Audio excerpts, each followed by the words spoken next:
Hey, what's going on, y'all? It's your guy JG here, live on the internets at from the home base in Montgomery, Alabama. We have already got our first super chat, and it's a big one, coming from one of our all-timers, Ruxman, aka Ruxy Poo, my man, with a $100 super chat. My goodness, he's well known for his for his generosity here on the Brain Drain, and that is unbelievable. Thank you very much, Ruxy Poo. You are absolutely outstanding and a total beast, and we will give you full credit here in a minute. I want to say what's going on, guys. It is, let's see, it's another Saturday night, right? The 29th of August in the year of 2020, and we are getting a little bit closer to football, although I don't know that the Auburn Tigers are getting a lot closer to football because they've spent the last, 2 practice periods plus the scrimmage today have all been postponed. Gus has not been super clear about what's been going on with that. He is going to address it tomorrow night. I think we're supposed to have a teleconference with him around 8, something like that. And it's in the afternoon or nighttime, and he is going to talk with us at that time and explain what's been going on. Corny Mofo says, empty nest haircut. No, it's actually just wet. Well, I mean, I put gel in it, but I didn't dry it like I normally do. I don't know. I just was playing Call of Duty with, one member of the site and then another dude who's kind of a rando, but he's been really cool.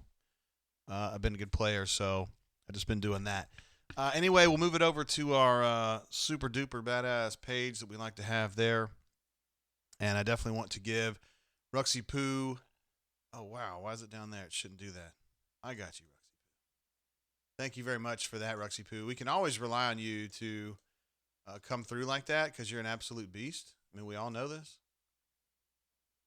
And thank you so much for that. Yo, yo, yo. Looks like we got a bunch of our superstar usual badasses in here tonight. Obviously, Ruxy Poo is one of them. AU Storm. Cleveland Brown is here, who generally goes start to finish with us every single week. It's appreciated, bro. Brad E., a bunker luminary, I would say. 3-time, I believe, rundown shout-out recipient. AU Storm 20 says he got lake drunk today.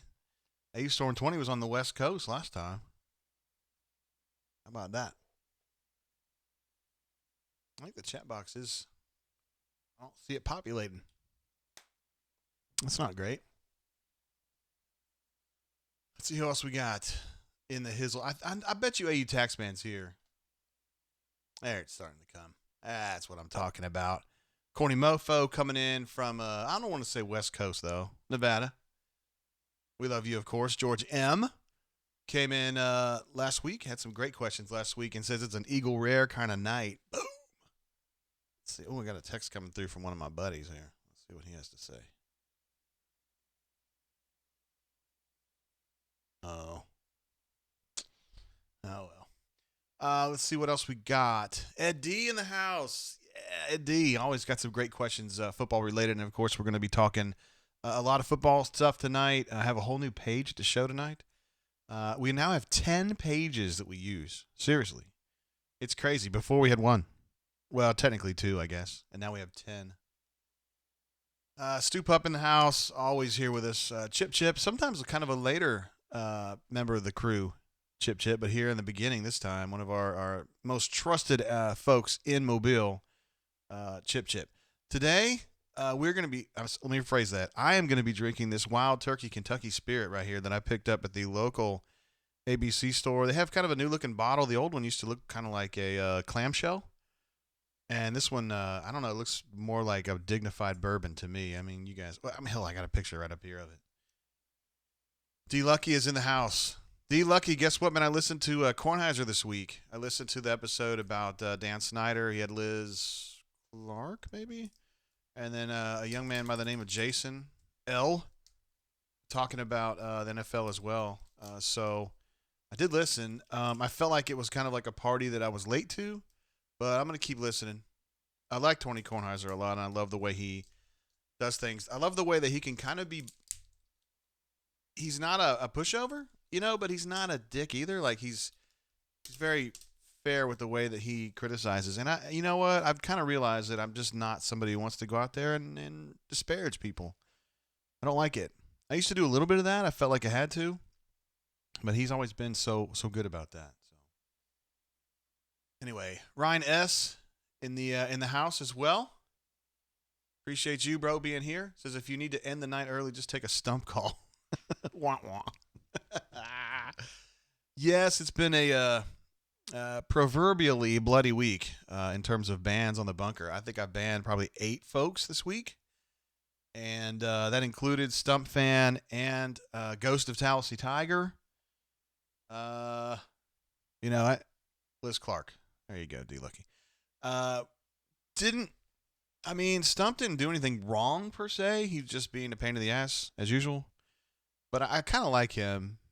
He's all right. I know he bugs the hell out of you guys. I do. I get it. I understand why, and I tell him why because I know what you guys are talking about. But he's generally cool about it. And if I'm like, hey Stump, I need you to chill out on this, he'll do it. Like he's cool. Ghost of Tallahassee Tiger also got a ban for ass hattery, and he is not cool like that. So I don't really know what the future holds for Tallahassee Tiger and Stump. I don't really know. There's been some other guys that got banned for political issues, posting politics on the bunker. I mean, that's been verboten for a while, but I guess I got to start, pushing it, and it bothers me, but whatever. All right, so I've got this Kentucky Spirit. I just realized this as I was about to open it up. Now I bought this at the ABC store the other day. It says this barrel was hand selected by Alpha Control, top region 2017. I don't. Okay. So hey. Alpha Control, y'all are doing a hell of a job, and I look forward to drinking your choice on this. I have never had this bourbon. I have had Wild Turkey, obviously. Well, Wild Turkey 101 with my man J-Dub, and then the Russell's Reserve is a Wild Turkey product. So this is to you. AU Pooch is in the house as well. AU Taxman, I knew you would be here, bro. And the first one right here, I got to turn it up, though. Ruxy Poo jumping in with a big super chat to start the show. Appreciate you, bro.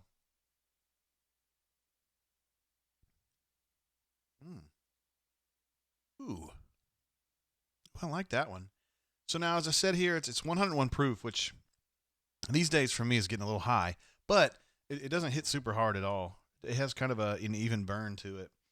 Definitely not rough on the front end, and I think it's kind of sweet. It reminds me of Russell's Reserve, honestly, which is good. That's a good bourbon. No age statement on this one officially, but I was reading on the internet. It's rumored by one of the Wild Turkey guys, Eddie. You can see his signature there on the bottle. He's one of the big guys there. He is apparently off the record. It said it's between 8 and 9 years. Hey, Taxman says Kentucky Spirit is just Wild Turkey 101 single barrel. Yeah, I mean, I was figuring since it was 101 proof and it's a Wild Turkey product, it would make sense that those were very closely related. I wasn't super sober when I was drinking the 101 last time, but I can't give you a real even. I can't say if it reminds me of that or not. So that's what I'm drinking tonight, Kentucky Spirit. What are you guys drinking up? I know George M. was saying he's thinking about some Eagle Rare. For those of you who are in the Montgomery area, we had some, oh my goodness, crocodiles in the house. Crocodile with a super chat. Man, you have been so positive and unbelievably cool these last. I mean, you're always a nice person on the bunker, but these last few days you've been so cool, and I appreciate it, brother. Says, do your thing, JGT, on the road, but listening in. Appreciate you, bro. I really, man, your positivity has been really, really cool, and it's always appreciated, but it's been doubly appreciated this week. I've just had a tough week with the bunker. So yeah. The folks in Montgomery, we got some decent stuff in. The Buffalo Trace, a lot of Buffalo Trace stuff came in. I was able to get my hands on a Buffalo Trace. A lot of folks got Blanton's. There was a big chatter about the Millbrook store, just a little bit north of Montgomery, had Blanton's, a bunch of it. So, it's good times. Good times around here. We're happy to see it. Let's see what else we've got. Brad E says, I've made it my life mission to drink a bourbon from Archie's stash. Yes, Archie knows his bourbon, and he puts the time in to get some really good bourbons. And if you live up in the Huntsville area, he is definitely your guy you need to know about bourbons because he's going to tell you when they're getting allocations at certain places, and you need to go there. My criticism of Archie is that I think he's hoarding it. He says that he gives away a lot of this stuff as gifts. And I have no reason to think that he's lying to me, but I don't love the idea of hoarding this stuff. Roxy Poo says Croc is the most positive dude ever. I mean, seriously, on the bunker, like, he's one of the really, really good guys. Like, he's always really nice about stuff. And so it almost comes across as like being ingenuine, but I don't have any reason to think that he would be ingenuine. So it's all good. All right, so we got the bourbon out of the way, Kentucky Spirit for me. I know some of you guys are drinking some delicious stuff out there. Call Me Biscuit says ass hattery is a great word. Yeah, just kind of there's not one specific thing that happened, not one specific post, not one specific fight. It's just general trouble, I don't know. Whatever. We have a thumbs down. This is an outrage. AU Storm 20, I need your thumbs up, bro, just to kind of bounce off that. I do not want to go negative on this stuff. It's unbelievable. Ooh, we got a super chat. I was just thinking about you the other day. I saw you post in the bunker. DXHHHPED. Jump it in. It says tip frosting fund. Thanks, man. Appreciate you, brother. Yeah, tonight my hair's the normal color. I just had to. I didn't have time to blow dry it today. I was playing Call of Duty. I'm gonna be honest with you. Oh, we got some Wait a minute. Who gave me another thumbs down? You guys are bastards. All right. Brad E says Dob the Bomb is also legit in Huntsville. That's what I like to hear right there. We got a lot of great folks, and it seems like Huntsville. Well, I guess we have good folks in all the big cities, really. I mean, we got some great folks in Mobile, great folks in Huntsville or Madison. Every time I go to a lunch in Birmingham, it's just loaded with all-stars. So, I mean, we just got great folks everywhere, really. Tallahassee. Get the heck out of here. I don't know if I can do Tallahassee much more, guys. I know you guys are with me on this. Someone has rescinded their thumbs down. I thank you very much for doing that. It makes me feel better. Thank you very much for the thumbs up, guys. Well, I think we cracked 3 digits last time. When I signed off, we were at like 95, and then I think we went over it afterward. That was great. Okay, things that we need to get through here today. I got a headlines page here, just kind of going through the things that have been going on. It was a slow week because football, they went Tuesday. They were off Monday. They went Tuesday, and then, oh, man, I need to get a camera on here, don't I? We'll worry about that another time. No, we won't. No, yeah, we will. No, we won't. There we go. Hi, guys. Sorry, I disappeared there for a second. So they practiced Tuesday. Wednesday, Thursday were scheduled days. They were supposed to be going, and they didn't go. And then Friday was supposed to be an off day, and then Saturday was supposed to be a scrimmage, and it didn't go down. D-Lucky reminding us that we had 107 at our peak last week. It was unbelievable. I thank you guys so much for that. And we had so many thumbs up, too, yo. Ed D, I'm going to get to this stuff. I just want to go through a few things here, just of note before I forget to get to them. So that's 3 workouts in a row. Auburn can make those up because they have a X number of practices in an X period of time, and they haven't really been super tight on their schedules. I mean, they've had a lot of planned days off, so they can still grind back in and get right back on schedule. It's not a big deal. As far as what is going down, like why they didn't practice. Now, I mentioned this on the bunker. I've gotten some different intel, disparate, different intel, and some of it is COVID related, and some of it is social justice related. And I haven't felt comfortable enough, nor has BMAT, nor has Nate, to actually come out and really say what's going on, because we can't really tell.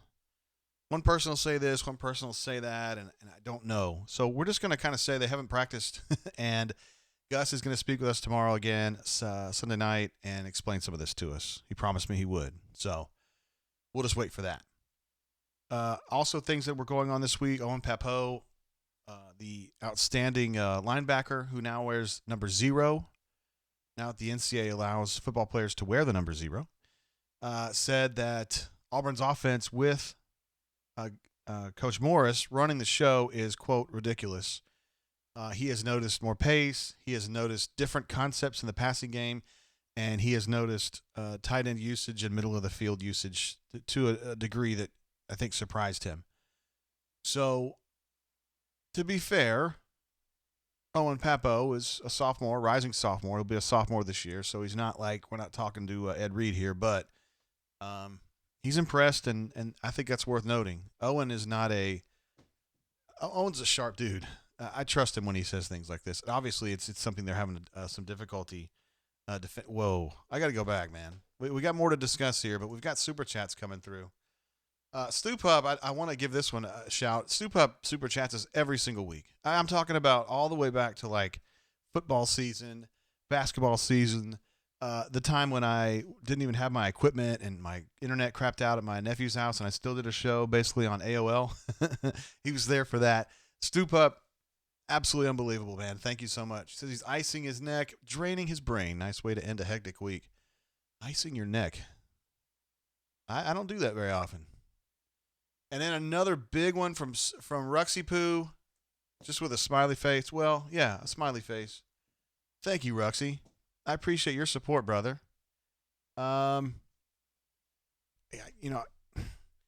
just had a tough week on the bunker. I'm not like trying to cry to you guys or anything. I mean, I got a job to do, and that's what I do.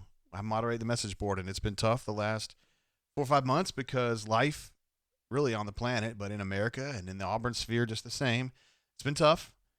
The virus sucks. The things that the virus makes us do or not do suck. The political situation is toxic in every direction, and the bunker is a reflection of all of that, and it gets rough sometimes, and I feel like I have to get involved on the bunker. I have to moderate it. I have to slap some people down. I have to move some stuff. I have to delete some stuff. People are going to get angry at me. And it just wears on me a little bit, and I just get there's just points where I can't do it anymore. So after this show, I love doing this show. I love you guys. Everybody I always see on these shows are the folks that are great on the bunker, and we got lots of great people on the bunker. But you guys, for whatever reason, Our big time chatters over here are the good folks on the bunker. I like hanging out with you guys, and you cause me very little trouble. I don't even know if any of you do. But I think after the show, I'm going to bounce off the bunker for a while. Probably a couple days, maybe the full week. I don't know. I just need some time away from it. It's just too toxic for me. And it's not really the bunker per se. It's just the stuff that people send me, the stuff that people feel empowered to. Oh my goodness. Ruxy Poo, thank you, bro. People just feel empowered to say the nastiest stuff to me, Jay Lee, Brian. And they say the stuff to y'all too. On the bunker, people just say the craziest stuff, and it just wears me down, man. And every now and then, I gotta back that off. Ruxy Poo, man, unbelievable. Thank you so much, bro. Your positivity and your generosity on the show is just insane. Thank you, really, very much. George M says Ruck's been throwing that money like JG's the only lady in a new oil town. Oh man, Ruxy, you're like Hall of Famer, no doubt, Ruxy Poo. No doubt. Thank you so much, both you and Stoop Up. Oh my goodness, Jazzy Joe jumping in too. I haven't seen Jazzy Joe in a minute either. Wow, there he is. That's actually him. I know because I have hung out with him and I have been in his truck, and that is exactly what it looks like. God, it's so much to say here. I got to move it. He says, just dropping by to show some love. We love you, Jazzy Joe. About to hang out with my girl for the night. I don't know. I think he would tell you this. He doesn't mind me telling you that. I think she's a Bammer. That's okay. I just happen to be driving through Mobile. JG, you're still the best damn sports writer on earth, hands down. Sorry I've been missing. What's up, Bunker? Love you guys. War Damn Eagle. That's the man right there, the myth, the legend, the Jazzy Joe with the War Eagle rig, and it's really, really nice. So thank you, Jazzy Joe. You're absolutely a Hall of Famer. We got everybody. The stars are out tonight. The Babe Ruths and the Pete Alexanders and the Ty Cobbs and the Cy Youngs are out here tonight. AU Taxman says, I just can't fathom how people feel the need to get so personal with message board posts. It just doesn't compute for me. Jesse Joe says, yeah, his girl is Bammer. It's okay, man. Look, my wife's a Louisville fan. It's cool. Yeah, I don't get it either, A-Tex, man. I don't. I just think sometimes you get behind the keyboard and you want to be a badass and you feel like you have to go really far just to kind of finish it out, I guess. I don't know. Doesn't really happen to me either. But speaking of that, yeah, I just gotta. What is this?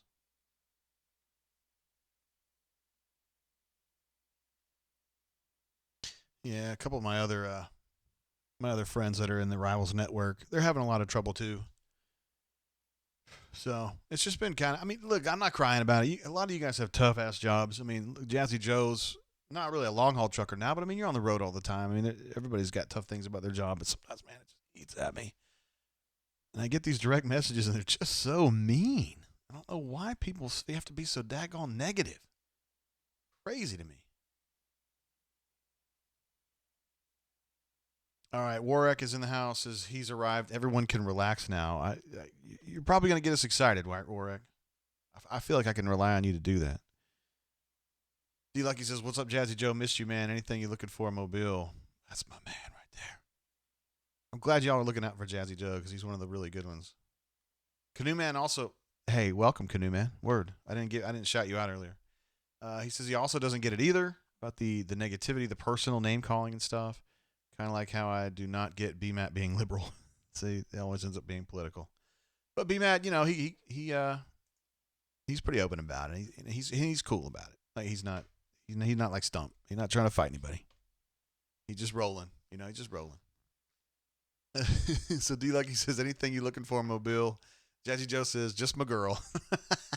I'm from Mobile. Yeah. Jazzy Joe played football in Mobile. I don't want to go too deep into it, but Jay Lee had remembered kind of covering one of his teammates in recruiting years ago. I don't want to date you, Jazzy Joe, as far as how old you are, but AU Taxman says he can't wait for the call from Sir Hiss. Yeah.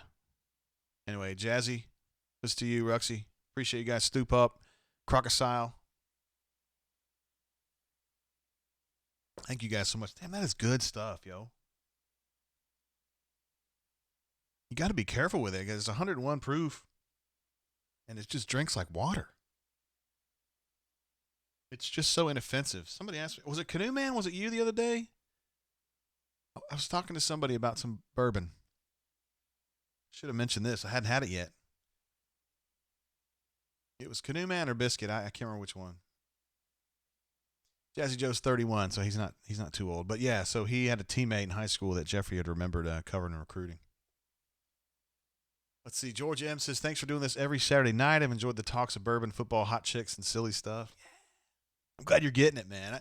Some of these direct messages that I get are like, your idiotic show where you get drunk like you're 21 years old. I'm like, dude, when I was 21, I didn't even get this drunk, really.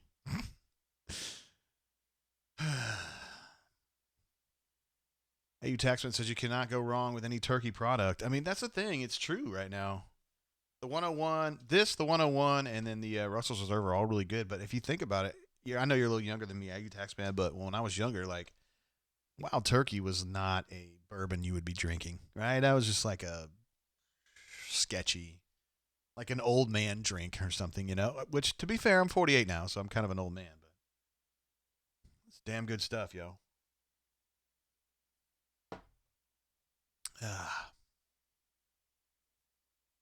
We're learning a little bit about Ruxy Poo here. It says he works in logistics. I'm thinking about taking that new chick from logistics. Not in trucking, but I think I know what you deal with. About that. So, did we get clarification who I was talking to about the bourbon? I'm pretty sure it was Canoe Man, though. I've had a lot of DMs this week, and I'm sorry, bro. Oh, my goodness. AU Taxman says he was lucky enough to get a pour of 1982 Wild Turkey 101. 8-year the other night. So freaking good. Hell yeah. I don't even know what that, I mean, like, you don't see that. Like, that's not something you would ever run across.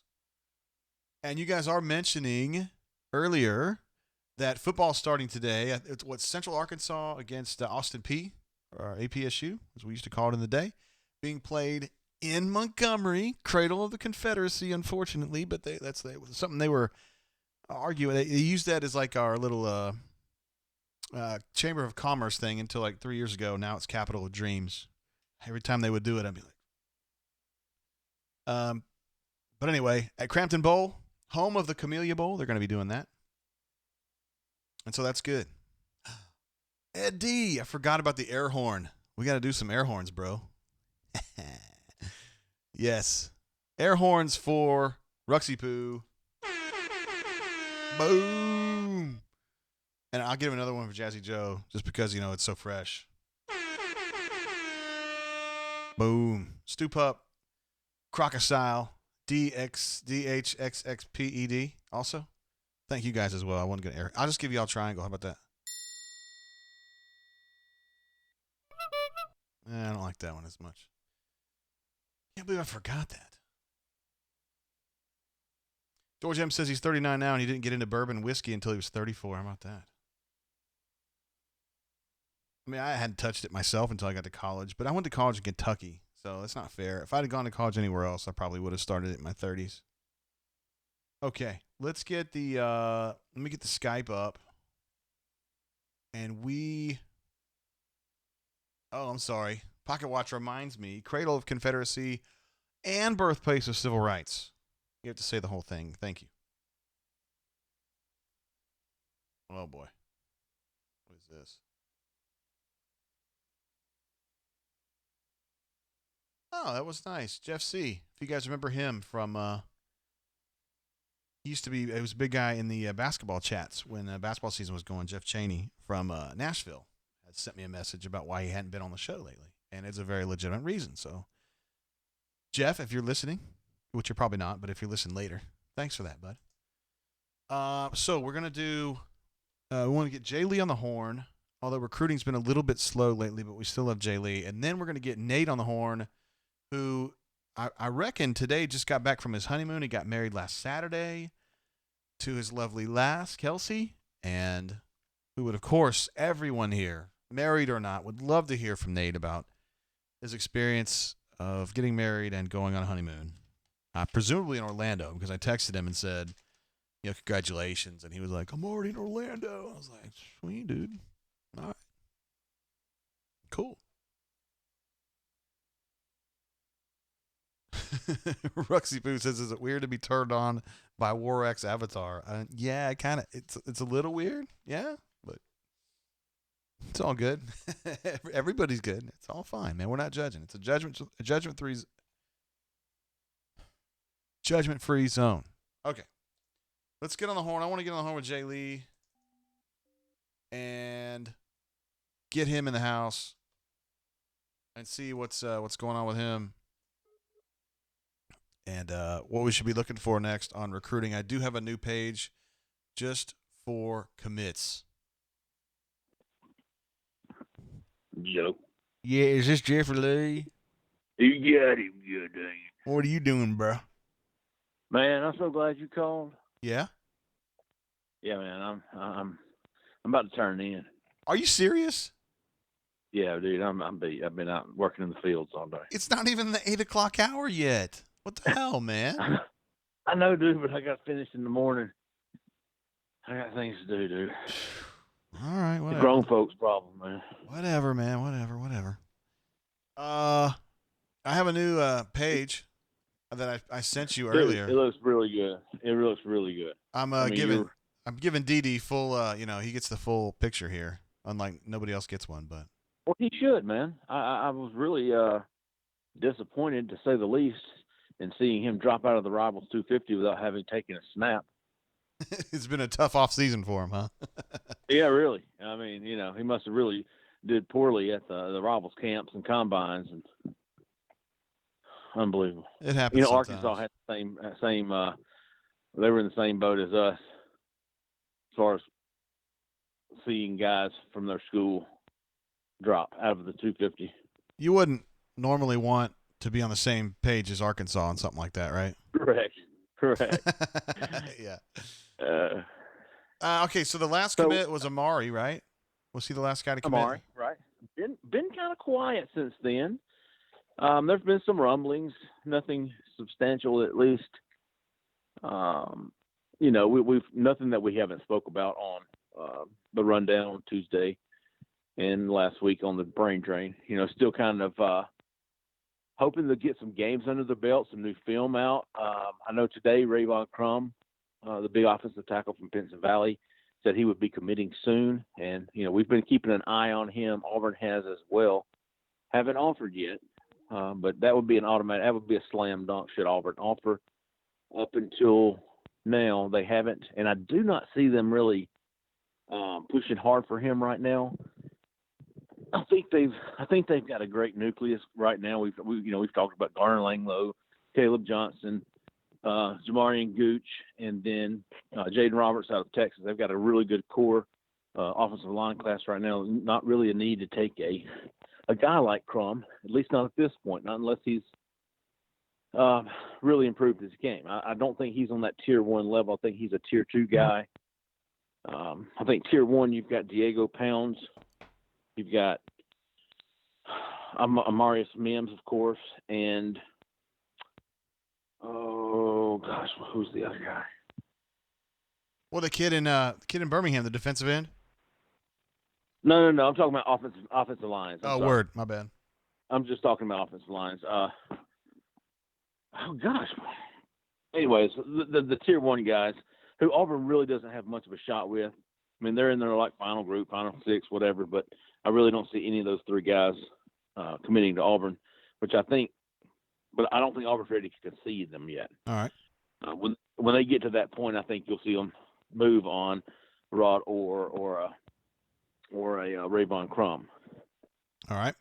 So offensive line is definitely a spot where they're going to continue. I mean, Caleb Johnson and Garnet Langlow is a good start, but and Jaden Roberts, but still got to push through.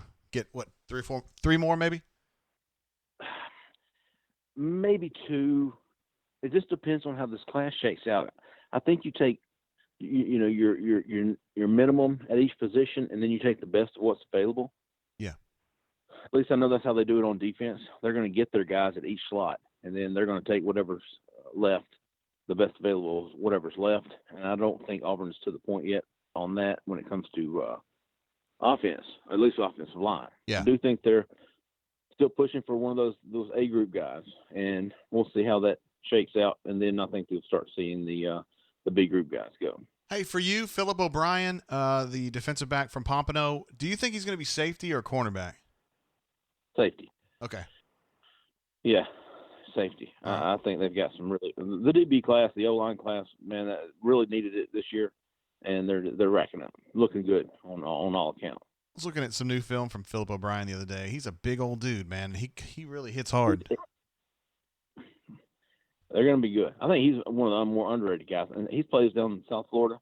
Mm-hmm. He's I love those guys.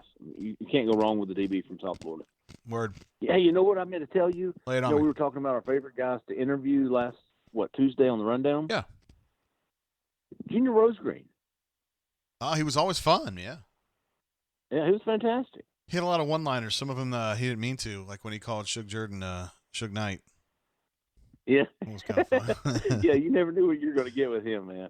And, of course, the all-time great question, which was when Junior Rosegreen, when he first – back in the days, Jeffrey, when we first started, I'm telling to the folks who were listening, not you because you were there and you know, we would get to talk to freshmen as a big group, like right after they got on campus for the first time.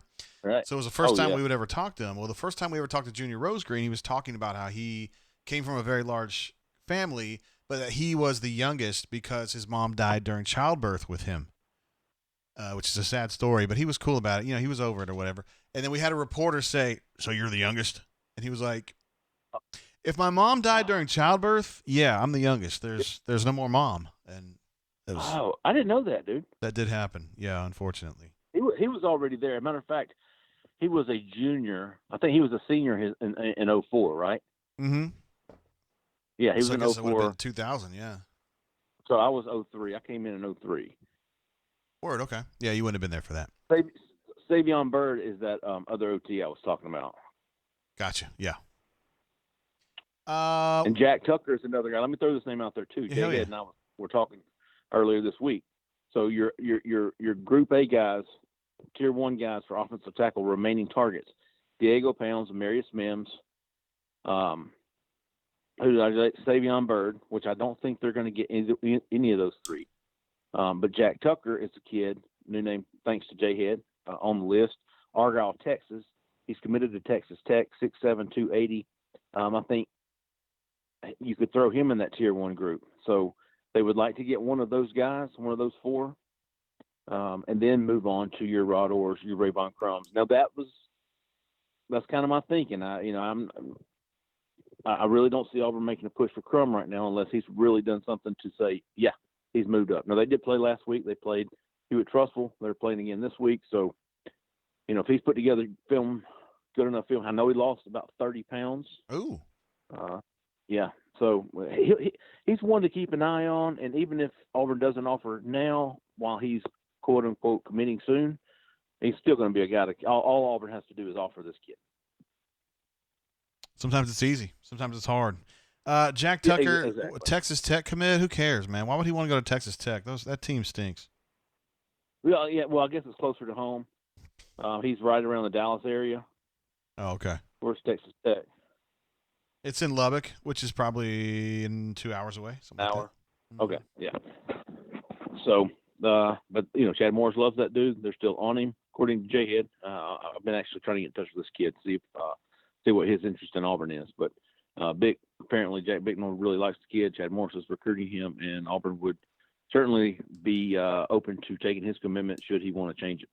All right. I know it's going to be kind of slow here for a few weeks just because, you're getting in the heat of getting ready for the season and all that kind of stuff, and you still have the dead period in place, so it's a little slow right now. Yeah. And that's, Keith and I were talking, Jason Caldwell and I were all talking, just how, how not being able to talk to these kids in person after visits and stuff, how different things are now for us and for coaches and for recruits and all, just how big of a difference it is. And, trying to get a handle on what's going on. You don't know, like the kid, being able to interview a kid in person, to get his body language, to hear the tone in his voice, not just read the words. is big for us. I think that makes you good at your job, being able to decipher some of those things and say, "Hey, man, that kid really did." You know, you can see his eyes light up when you ask him about that. Yeah. We haven't had that, so we've really been missing that. And we were all talking. A year ago, we were complaining because it was every day there was somebody else. We had to, it was something else. Every day we were going up there, and now we're complaining because we can't. Got nothing. Yeah. Yeah, I got nothing. Right? You're off the phones, and you're on Twitter trying to read, decipher these kids' tweets and stuff, and so it's tough. But high school football started. That's huge. These kids are kind of toning into that season. The coaches will be toning into their season. So, but I still think, recruiting's going to roll, and Auburn certainly got it going. Some other guys to keep an eye on. Kamari Lassiter's another kid. Thought he was going to commit. Might do it again soon in September. Several guys to keep an eye on. Kool-Aid, Quincy McKinstry. Jessica likes that name. One to keep an eye on. So we'll Jeremiah Williams looks like he's going to wait. So nothing urgent with him. Yeah, Tell you what though, JG, 2022 kids is something else. We talked to talked to Emmanuel Henderson the other day, running back from Geneva County. Yeah, he's some really good number 2. He's the number 2 tailback in that class. Is that right? Right. Yeah. And shoot, he's probably a top 5 guy in the country right now, regardless of class. I mean, he's good. He's real deal. Well, his offer list couldn't be any better. I mean, god dang. Correct. Yeah. Right. So the thing about these 2021 kids not being able to visit, it allows these coaches a lot more time to evaluate 2022 and even 2023 kids. So you're seeing a lot more earlier offers 2022s, and September 1st, I believe, was the first day coaches can start contacting some of those younger kids. So there'll be some things to watch on from the younger guys coming up. Word. I can't believe we're already a class of 2022. Ay, man. Whew. Getting there. I know. I mean, my daughter was class of 2020. I thought that was forever away, and we're past that now. How is everybody behaving tonight? Oh, hell yeah. We're just getting started, though. Ruxy Poo has come through with 3 massive super chats, and Jazzy Joe did as well. We've had a ton of super chats. Joe. Yeah, we miss Jazzy Joe. I haven't seen him as much lately. Ruxy Poo's the man, man. Of course he is. He's positive and he's fun, yeah. man. Appreciate it. Hey, I was telling them you're going to be doing a little bit more moderating. I think you and Brian are going to take days like one day on, one day off. Is that how we're going to do it? Oh, I'll be on, man. I just couldn't today, but I will be. I'm always there, dude. I'm always lurking. And you can absolutely just knock people out of the park. You're empowered to do so. You're always empowered to do so. But I hope that I encourage you to do it. In the last 2 weeks, you got rid of Albs, whatever his name was, and you got rid of Trump fan. Yes, Trump fan. Yeah, he's gone for right whatever now. his name is. Yeah. Yeah. And Ghost of Talos the Tiger. Oh, there you go. There you go. That guy's kind of a chump. Would you agree? Oh, for sure. Yeah. I don't know if it was Mutter 7.0. Is that I don't know, but the site got better. One of the things you told me when you left, however long ago that was, you said don't let him back because he had been a real dick. I mean, yeah. So I let him back. Who are you talking about? I'm talking about Tallahassee. Oh yeah. And I let him back, but he's been kind of a letdown. He's just been so negative all the time, dude. It just gets old. Right. Exhausting. Right. I mean, there's a lot of sticks on the board, but being just an ass. Yeah. That gets old real fast. And nobody wants to be, subject to that shit. All right, Jay Lee. Appreciate you being on the show. Of course, everybody here loves you and all the great information you provide about recruiting. And just you being yourself, too. I'll probably see you on Tuesday then. Thanks, big dog. All right. We'll see you, bro. All right. Bye. There he is, Jay Lee. We love having Jay Lee on. We used to do him last, but now we do him first because I think he goes to bed. The Ruxy Poo is a rare one who actually kind of likes Stump Fan. And I listen, I've told you guys in the bunker, he bothers me on the board, but he's a nice person, honestly. I mean, dealing with him privately, he's cool. So I don't really want to ban him, but it's just like the passive aggressive stuff is just too much, man. We had a super chat during the call from Ravine. Says, "What up, JG and fam? Sorry I can't stay tonight. Got family obligations tonight. Hope everyone is doing well, War Eagle." I mean, how much of a stud do you have to be to like not even be on the show, but you're just gonna stop by and super chat and bounce? I mean, that is like unbelievably kick ass. Thank you very much, Ravine. If you're watching this on replay, sir. Wow, we got some of our Ole Miss friends in here. Leif B, who is himself an absolute badass, and Avery as well. What up, Avery? By the way, Leif, I'm drinking this Wild Turkey Kentucky Spirit tonight, which is delicious. I know you've had some in your life. I have not had this. This is the first time I've had it. Let's see, Ghost. Corny says Ghost is the worst, but I never ignored him. My system is flawed. For me, Ghost is probably the worst. Yeah, that's probably the way I would see it. Ghost of Tennessee Tigers, super bad. Like super, super bad. Hunter K. I don't understand. First time doing super chat. Yeah. Yeah, word. I'm glad to have you here, bro. Glad to have you here. Tyler C says, I just joined the party. What up? We've been waiting for you, Tyler. We're glad to have you here, sir. And we're going to have some fun tonight. We've already had some fun with Jeffrey Lee talking about recruiting, getting us up to date. I didn't have a chance to tell you guys it was coming, but I did come up with this new commit page, and we'll just be able to add names as they come, so to speak. And I went ahead and dug it out that Kamal Haddon, he's the junior college defensive back who committed recently. You see him there next to last name on there. He's at Independence, Kansas, but I went and looked it up. He's actually from Michigan in real life. So there you go. All right, back to our main page. Oh, we got Power Man in the house. Wow. My man R. Thomas says hello. We love R. Thomas. Great dude that loves the last word. He does indeed, but he's, that's another example. I was talking about the toxicity earlier. Like R. Thomas, I've met him probably 5 times. He's a great, great dude. Like everybody in the site would love to hang out with R. Thomas because he's a nice dude. He has a nice disposition. He's insanely generous. He does a lot of stuff behind the scenes for folks that is just incredible. Eagle 5 does some of that too. I mean, and Power Man does some of that too. And Wall Street Guy. There's been a lot of incredible generosity behind the scenes for people that needed it or whatever. But anyway, just saying, I just get bummed out sometimes. That's all.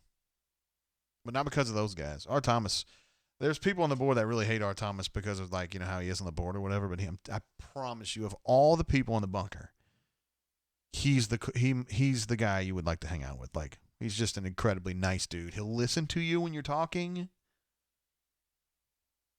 He's the man.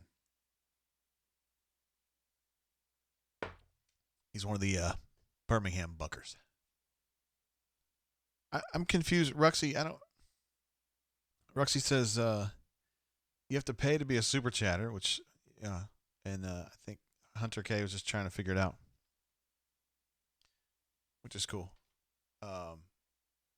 Yeah, super chats are like tips, kind of, and then we take. Although when I tip a server like at a restaurant, I just figure she or he is going to go home and do whatever they want to do with it. They want to party with it or whatever. I take the money and I reinvest it in the show. We've upgraded our equipment considerably, including this new interface that we use that is actually stable. First time we've had that in a long time, right, fellas and ladies? So I always reinvest, and I try to tell you guys exactly what I'm doing to reinvest. The big thing was the iMac Pro that we use to put the show on now, which I can't even imagine my life without an iMac Pro now. This big old screen, I had my laptop out the other day. I was like, oh my God, it's so small. Anyway, let's see what else we got. Jake Weiss. I always said it was Weiss, Jake, but Kirk said it was Weesey the other day on the Zoom, so I wasn't sure. But anyway, Jake, our friend Jake from the Plainsman, is in the chat. Glad to have you, sir. Brandon H says 100K, post your name, address, social security number. I'll handle it from there. Please do not do that, Hunter. But that is classic bunker love there. I like that. God.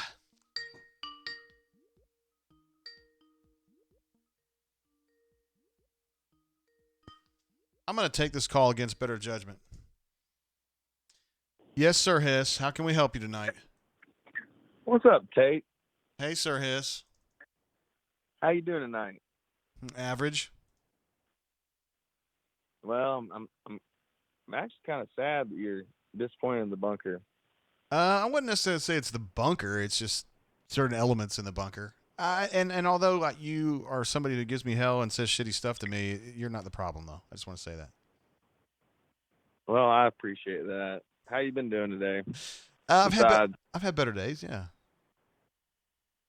yeah, we're just sitting out here smoking a port butt, about to reach its temperature, and we're about to pull it off. So I figured I'd give you a call and try to make you feel better tonight. Oh, word. Well, thank you for that, Sir Hiss. I would not expect you to be the one to try to make me feel better. But it's appreciated. I'm drinking some Kentucky Spirit tonight, and I know you're drinking something that's probably a lot better than that. What are you drinking? I'm about to break into the old Fitzgerald 11 year. Oh yeah, I don't have any of that. I'm not rich enough for that, but it's awesome that you are. Hey, some of us can, some of us can't. But I'm also drinking some Busch Light right now. Oh well, that's working man's beer. Yeah. Yeah, I mean, hey, they got a special edition can right now. It's Busch Latte. Hey, do you think Auburn's going to be able? Well, let me rephrase that. Do you think the SEC is going to be able to get through the season in football? You think they'll actually get to the title game? Man, honestly, I really do hope so. And I'm not going to sit here and say yeah, because obviously I can't predict the future. If I could, then hell, I wouldn't be sitting where I am right now. I'd be sitting on an island like, well, we're not going to say who's sitting on an island, but Okay. yeah, I couldn't. Yeah, well, never mind. I'm not Jeffrey Epstein, but Oh my goodness. I'm just kidding. But no, just to brighten your spirits, what are some of your favorite? I've been on the bunker since '09. I was a freshman in high school. Gene Chisholm had just gotten hired, and I bought a subscription. Yeah.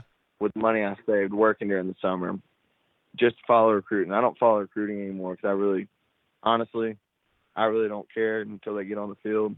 I realized after a lot of heartbreaks that people really, the recruits weren't going to pan out like I always hoped they would. So Yeah. let's hear what are your favorite memories on the bunker, or one of your favorite memories? I'll tell you mine. Yeah, I mean, as far as just like my enjoyment in the moment, it would have been Sir Major Aubrey and Jeffrey Lee. I mean, I hyperventilated laughing so hard. I thought it was really funny. I mean, I wouldn't do that now after having learned, what happens when things like that go down, but that was pretty damn funny. Man, you just stole mine right out from under me. Oh, that was the one you liked too, huh? Yeah, I did have one thing. Started thinking about it the other day, and people were talking about bodegas in Auburn, and I was thinking about whenever I first started going to Auburn football games. My family first started buying tickets. I was 4 years old, and we'd drive downtown. We'd go and see Tumors after we rolled it and everything, and we'd drive by the bars, and I'd see the Blue Room, and I'd see bodegas and everything. I started thinking, this is just random thoughts. What kind of idiot buy bodegas and change the name? I mean, I'm just trying to figure out, because it's obviously closed now. It's a pizza place, but those people, whoever changed the name, they obviously weren't business people like yourself. Would you have changed the name? Probably not. No. Maybe there's a reason why maybe they had to. I don't know. I feel like it was an established. Well, I thought that as well. Maybe you had to, but I mean, most of the time people say the business name, you got the option to keep it. Yeah, not always. Not always. Listen, somebody asked on here, I don't know who it was, said, what's the deal with Sir Hiss? What's the story there? What is the story, Sir Hiss? What? Why my name's Sir Hiss? Well, no, we know that character, but just kind of like, like when you started kind of realizing you didn't like me and that you wanted to talk shit at me on the bunker and stuff, did you always feel that way, or was there a moment where you kind of felt that way? You galvanized you about it? Oh no, it's just a love-hate relationship. Like I said, sometimes I love you, sometimes I don't. It's nothing personal, honestly. Yeah. Okay. I mean, I talk shit to my friend. I talk shit to my friends, some of my very best friends. We all talk shit to each other. Yeah. We say some stuff that we probably shouldn't say to each other, but I mean, at the end of the day, we're all one big family. Okay. We're bunker family, right? Yeah, and I mean, I really don't hate you. I like to get a good jab in on anybody, just like anybody likes to get a good jab in on me. Yeah. Okay. Okay. And would you say that you're kind of like your persona is a little miserable? Would you say that's fair? Nah, I'm just like I am in my life. A lot of people like me. A lot of people like to hang out with me. Some people I don't like. Some people I hang out with that I don't like. Just like the bunker. I mean. Yeah. Okay.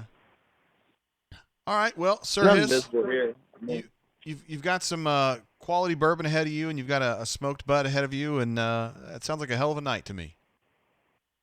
well, hey, I appreciate you taking my call. Are you kidding? Of course, Sir Hiss. We appreciate you being on the bunker and for calling in, sir. I hope you start feeling better. I hope you get a little bit in better spirit. All right. Thank you, sir. Appreciate you. You got it. See you, bud. There he is, Sir Hiss. Mr. Piss and Vinegar is what I named him on the bunker, but whatever. Maybe he's a nice guy. I don't know. Ed D says Austin P is already ahead. Didn't the game just kick off? Oh, I know what it was. Somebody said they took it to the house right away. How about that? Austin P, are they still the I'm trying to think, the governors, the statesmen? It's something like that. Canoe Man says, what a ringing endorsement. I really do not hate you. Oh, yeah. Oh, God, it's so loud. Is that loud to you guys, too? God dang, I got to get that fixed. Hey, the caller, welcome to the show. How you doing? I'm doing pretty good. How you doing? I know who JD? that is. That is Ruxy Poo. What up, man? I'm in the building. How you doing, Jay? Well, I'm doing great. Thank you very much for your insane super chats earlier. You're the man, totally. God dang. Oh, for sure. I know you're going through a tough week, but I just want to say most of us on the bunker, we're behind you, and we love you and everything you do. Man, it's so nice to say it. You and Crocosile, I know you guys are I don't know if you guys are real life buddies or e-buddies, but real life buddies? We're e-buddies, but I think we'll go to some basketball games. Hope we will together in the future. And Okay. We chat all the time on the bunker, and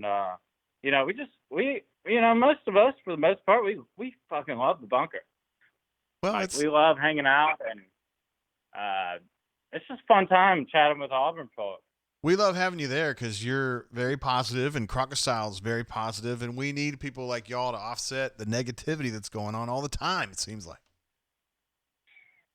It does, especially nowadays. It seems bad. I mean, I do like to shit on people every now and then, but that's just kind of how it goes.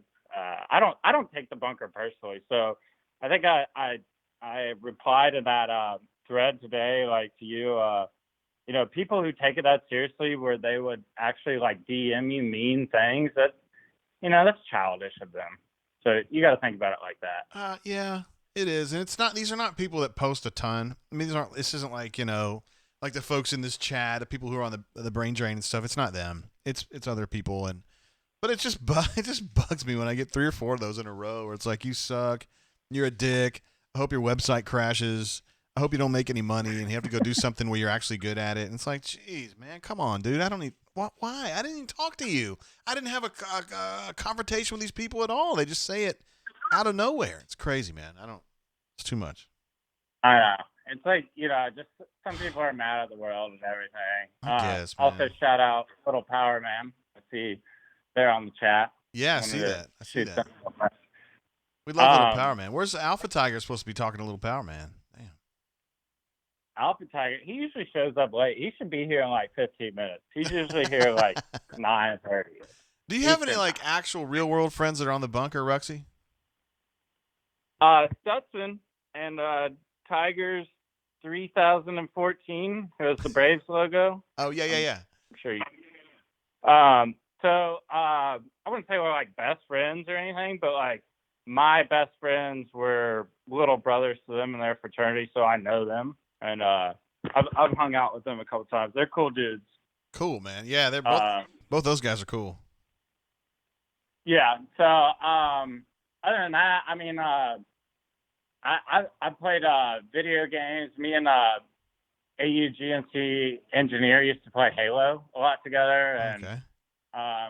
I used to be a lurker on the bunker forever back in the day. I wasn't like full into it like I am now. Okay. So like I kind of know the history and everything. Okay. If that makes sense. I did not know that. That's something new that I just learned here today. Yeah. So I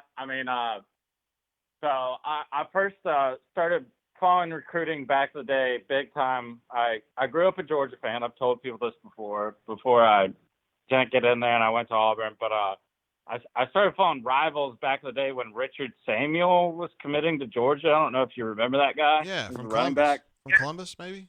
Yeah. Somewhere in Georgia. Yeah, that sounds right.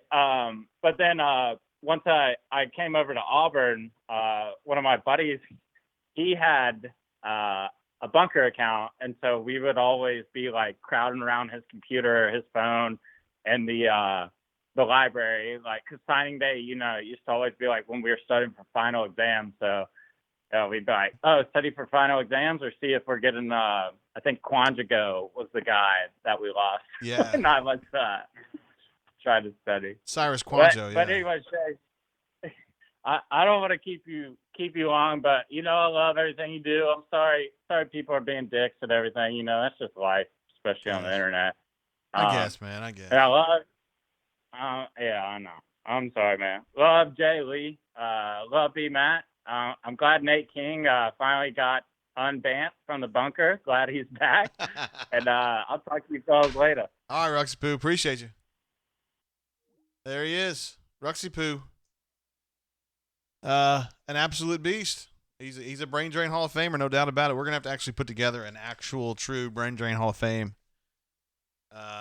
I mean, I know we've only been in existence for I had something up for the Oregon game last year, which would have been, approximately this time of year, maybe one more week. But I don't feel like the brain drain went down like this. Like if we had like an actual, I can't remember.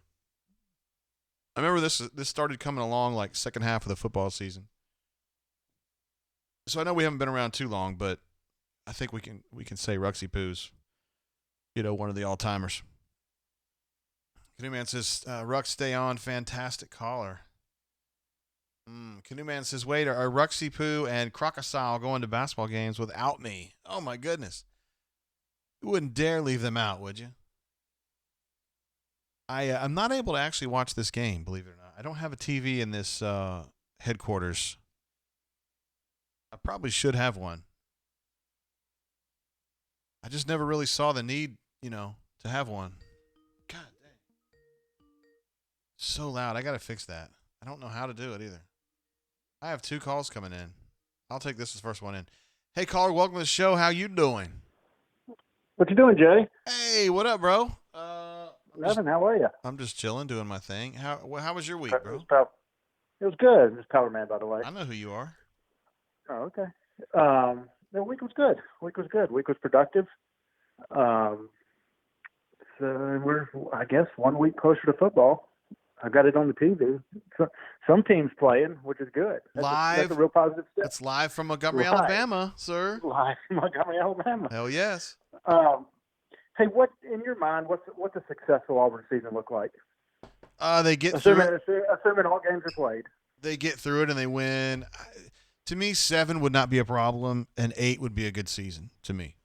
I think 8 is a real good season. You got to split Georgia, Alabama, A&M, and LSU. I think it's reasonable to expect to want to see them split those. All right, word. Some of this Kentucky game is tricky. They're decent. Yeah. But the games, in my opinion, that they lose at Georgia, they lose. At Alabama, they lose, and then maybe one more, just where they're not playing great. I don't know. I agree. I think, well, if you beat Alabama in Tuscaloosa, it is unfair to ask any coach in America to get the team back up to play Texas A&M final game of the year. That's tough. Yeah. I mean, it's just college kids don't work that way. That's just that's a hard one. But I kind of believe that the SEC is thinking or hoping that everything is settled by that weekend, Yeah. and there's a chance that can be just lopped off the schedule. Yeah, that they would prefer that, I think. I mean, no, I don't know if Yeah. they'd prefer it, but they'd be okay with that. Yeah. Yes. Mm-hmm. Yes. So yeah, I think it's exciting, getting a little bit closer. I know it still feels like God. It's like almost a month away. Well, no, I know. it's close to a month. Yeah. Yeah. Hey, E5 put in a thread today about Gus staying out of Chad's offensive meetings. Do you believe that? Yeah, I do. Because I know Gus well enough to ask him some questions and stuff. Yeah. Via text, and his answers to me lately have been like, that's a Chad question, kind of like, he's not going to answer questions about specific things with the offense that I was asking. He knows the answer, but he is deferring to Chad in a way that I've never seen him do that before. So, I think there's some real changes. Back in, I think it was right when Chad got fired, Fig put a thread out there that the smartest thing Gus could do was hire Chad Morris, and he was advocating for hiring Chad Morris. And I even think Roadrunner got in there. He was getting blasted. And his point was that exactly, which is that he's the only person in America Gus will trust. And I think Gus understands that he's got to. Yeah. Or it sounds like he does. He's the only person in America that I think he trusts. I mean, trusts enough to be the offensive coordinator. I mean, I think he trusts Cody that much, but not to be the coordinator. So, yeah, Chad's the only one. And I personally believe that Chad is an absolute stud, and I think he's going to get it all straightened out. He's going to do the things that Gus has neglected to do as far as strategy goes. And I've got to believe that his quarterback, his ability to pick quarterbacks is going to be better than Gus's. And I think those two things together are going to make a big difference. I totally agree. And people remember the stain that is Arkansas, and that was a really, really bad job to take probably for him if you're leaving SMU at the time when he had SMU playing well. Yeah. He was the guy at Clemson when, he was the high coordinator that everybody wanted. So I think I'm excited about it. I can't wait to see what he can do with Bo. I just wish it was a regular year, though. I wish it was a regular year. It's going to be such a weird year, and I think there's going to be COVID problems, and it's going to kind of water down the product. And the reason I bring it up with what you were just saying is, can we really judge Chad on anything that happens this year? Maybe we can, maybe we can't. I don't know. No, I don't think so, because he didn't have a sprain either, and they had some sort of partial summer, but I think it'll look different. I don't think we're going to – I think the offense will look different. I don't think it's going to – if in the last scrimmage they were using the tight ends and whatnot to actually throw to them, I have my questions about the tight end who's built like a guard and some of that stuff, if there'll be actual tight ends or just another version of Spencer Nye. But I do think – I think Chad's offense will look different than what Gus does. And I think that's what I want to see this season. Is not I don't expect it to be some well-oiled machine, but I do expect it to look different and the play calling to look different. Yeah, I do too. It's just going to be the way that the routes are run, the combinations, and then they're going to throw to the middle of the field more. So that's going to be a big difference. Right. And we've all been clamoring for that, Correct. Yeah. Correct. Word. So, all right, man. Well, y'all love the show, and y'all keep doing what you're doing. All right, brother. Appreciate you, Power Man. Hey, real quick. Hell yeah. Hey, real quick. Of course. What do they say to you in direct messages? They just kind of say that they think the site sucks and that I suck and that they hope bad things happen to the site and bad things happen to me, basically. That's utter insanity. But yet they'll go to the site and pay money for the site and all that kind of stuff. Well, that's utter insanity. I guess their attitude would be, well, I don't pay for you, JG, which is fair. I mean, there's a lot of reasons to, to be at the site. So. Well, I think I speak for the bunker, and if you got to raise our rates, to keep them off, we'll gladly pay more. You're very generous. All right, Power Man. All right, man. Hey, have a great evening. We'll talk to you later. See you, brother. Bye-bye. Bye. There he is, Power Man. He calls in every single week, and he's terrific. I was gonna read you guys some of these, but like on my administrative pane, when these come through, a lot of times, and these the particular ones that have come in, I usually end up if I end the conversation so that they can't message me back, it deletes the conversation. I don't have a choice. I don't delete it on purpose. I just do it. Uh, it doesn't automatically because these people I don't want to hear from. I'm not interested in hearing any more from them. So I don't. Hold on, I might have it on my phone though. Hold on. I think I sent it to Jeffrey. Like, get a load of this shit. Actually, I'm almost positive I do.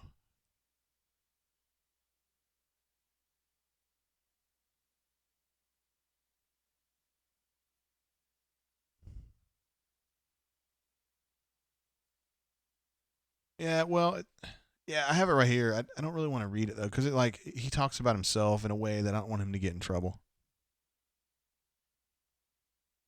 He was basically telling me that he was telling me how the site needed to run, that I was an idiot and I wasn't running it correctly, and then I said I don't think you understand my job or my business.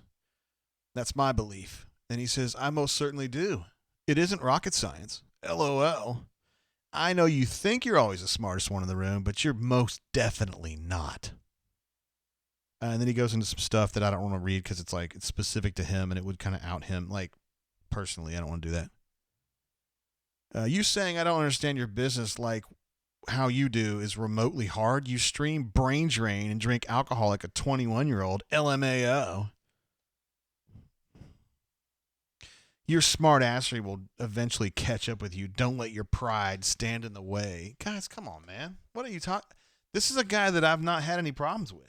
Like, it's just kind of out of nowhere. This is not like someone that, you know what I mean? Like, I haven't been fighting with this person. I haven't said nasty stuff on the board about this person, although I don't really say nasty stuff about anybody.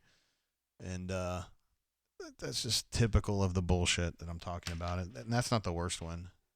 Stupid.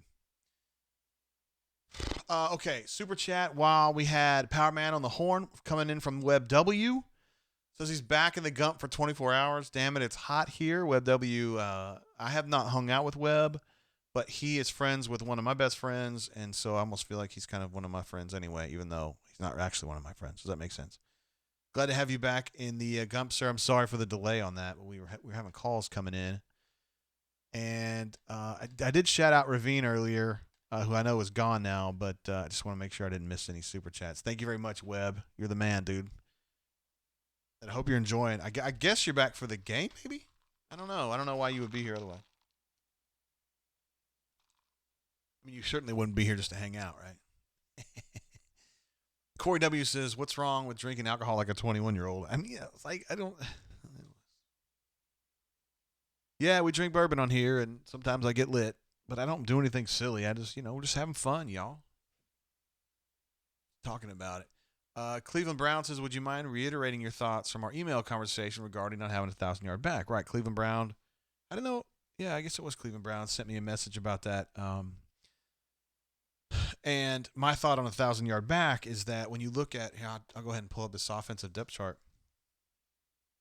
When you look at these players, I mean, Jesus Christ, I can't do that. God, it's so loud, you guys.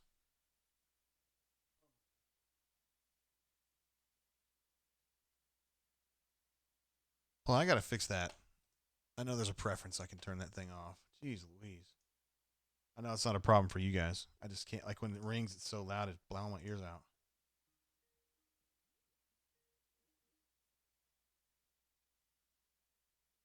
I had to figure this out the other day. Another day, I'm just not sure how to fix that. That's so loud.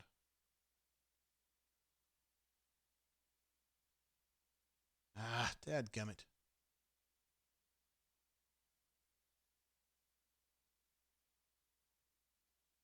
I'll have to figure that out another time. I just forgot. I forgot how to do that. Okay, so Cleveland Brown had asked me about the 1,000-yard rusher. Will Auburn have a 1,000-yard rusher? Could it even happen? So if you look at this depth chart here, I mean, DJ is the presumed starter, and we'll get to these offensive linemen here in a minute. DJ is the presumed starter, with Tank being the number 2 guy for me.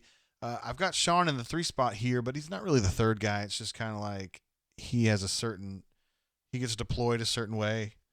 But I guess he'll be the third guy in the line, and then Harold Joyner, and then Mark Anthony.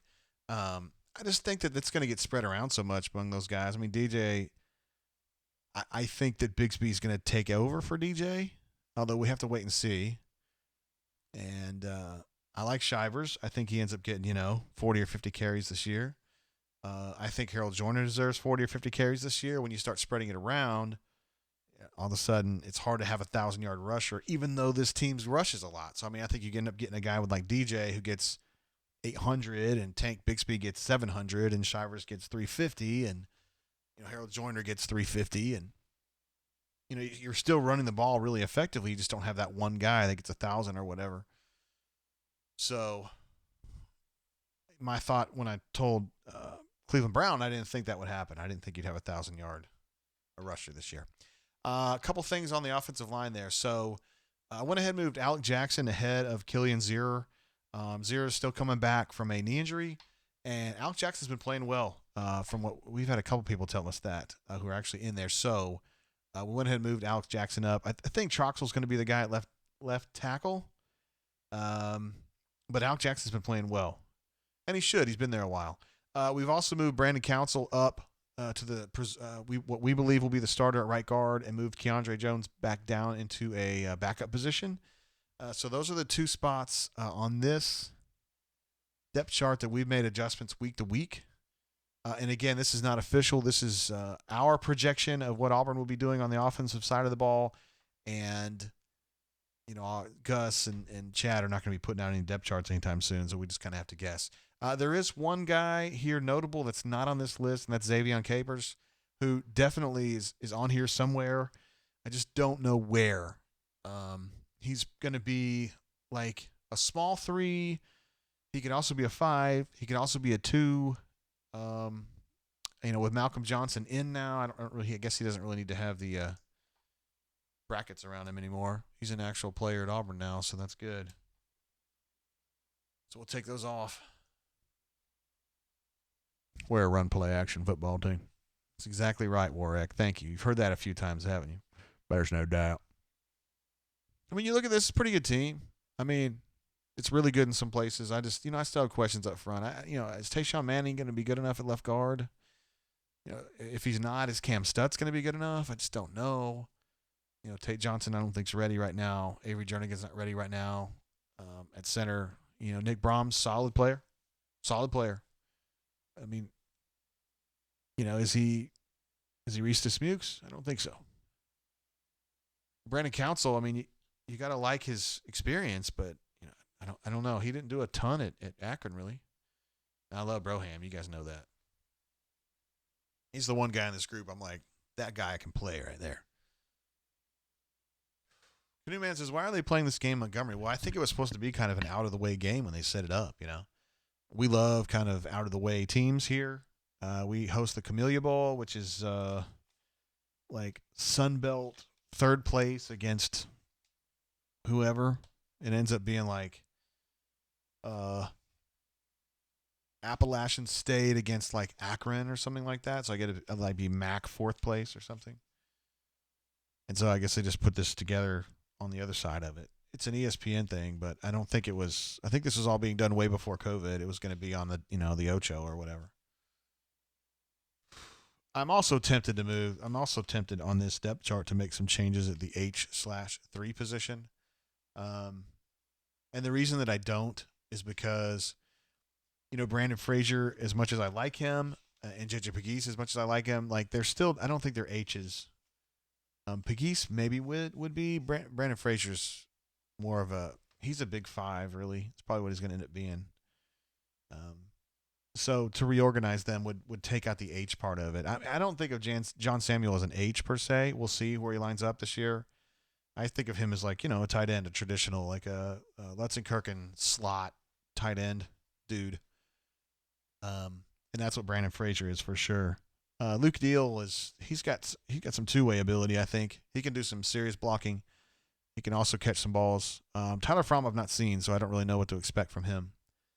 But I really do like that group. Alpha, he says, "Sup, Swoogans." I was talking about you earlier, Alpha, and not in a disparaging way, by the way. Let's see. Ed D says Montgomery paid all that money to upgrade the Crampton Bowl. No P involved in that, actually. They did it. It's really nice down there. And in one of the end zones, I don't know how TV. I guess it'd be on your right from the TV. They built a big athletic complex down there where they can play volleyball and indoor soccer and basketball. They can do all kinds of stuff in that multiplex. It's pretty cool. Let's see. Canoe Man thinks that Broderius is going to end up at guard, and that Troxel will move to right tackle, and that Alec Jackson will start at left tackle. Interesting. I mean, that would make sense. Ruxy says he's still skeptical of the offensive line. I understand that. I am as well. I mean, I don't think it's a lack of talent. I just look at it. I'm talking about bankable players. You know, you lost a lot of dudes.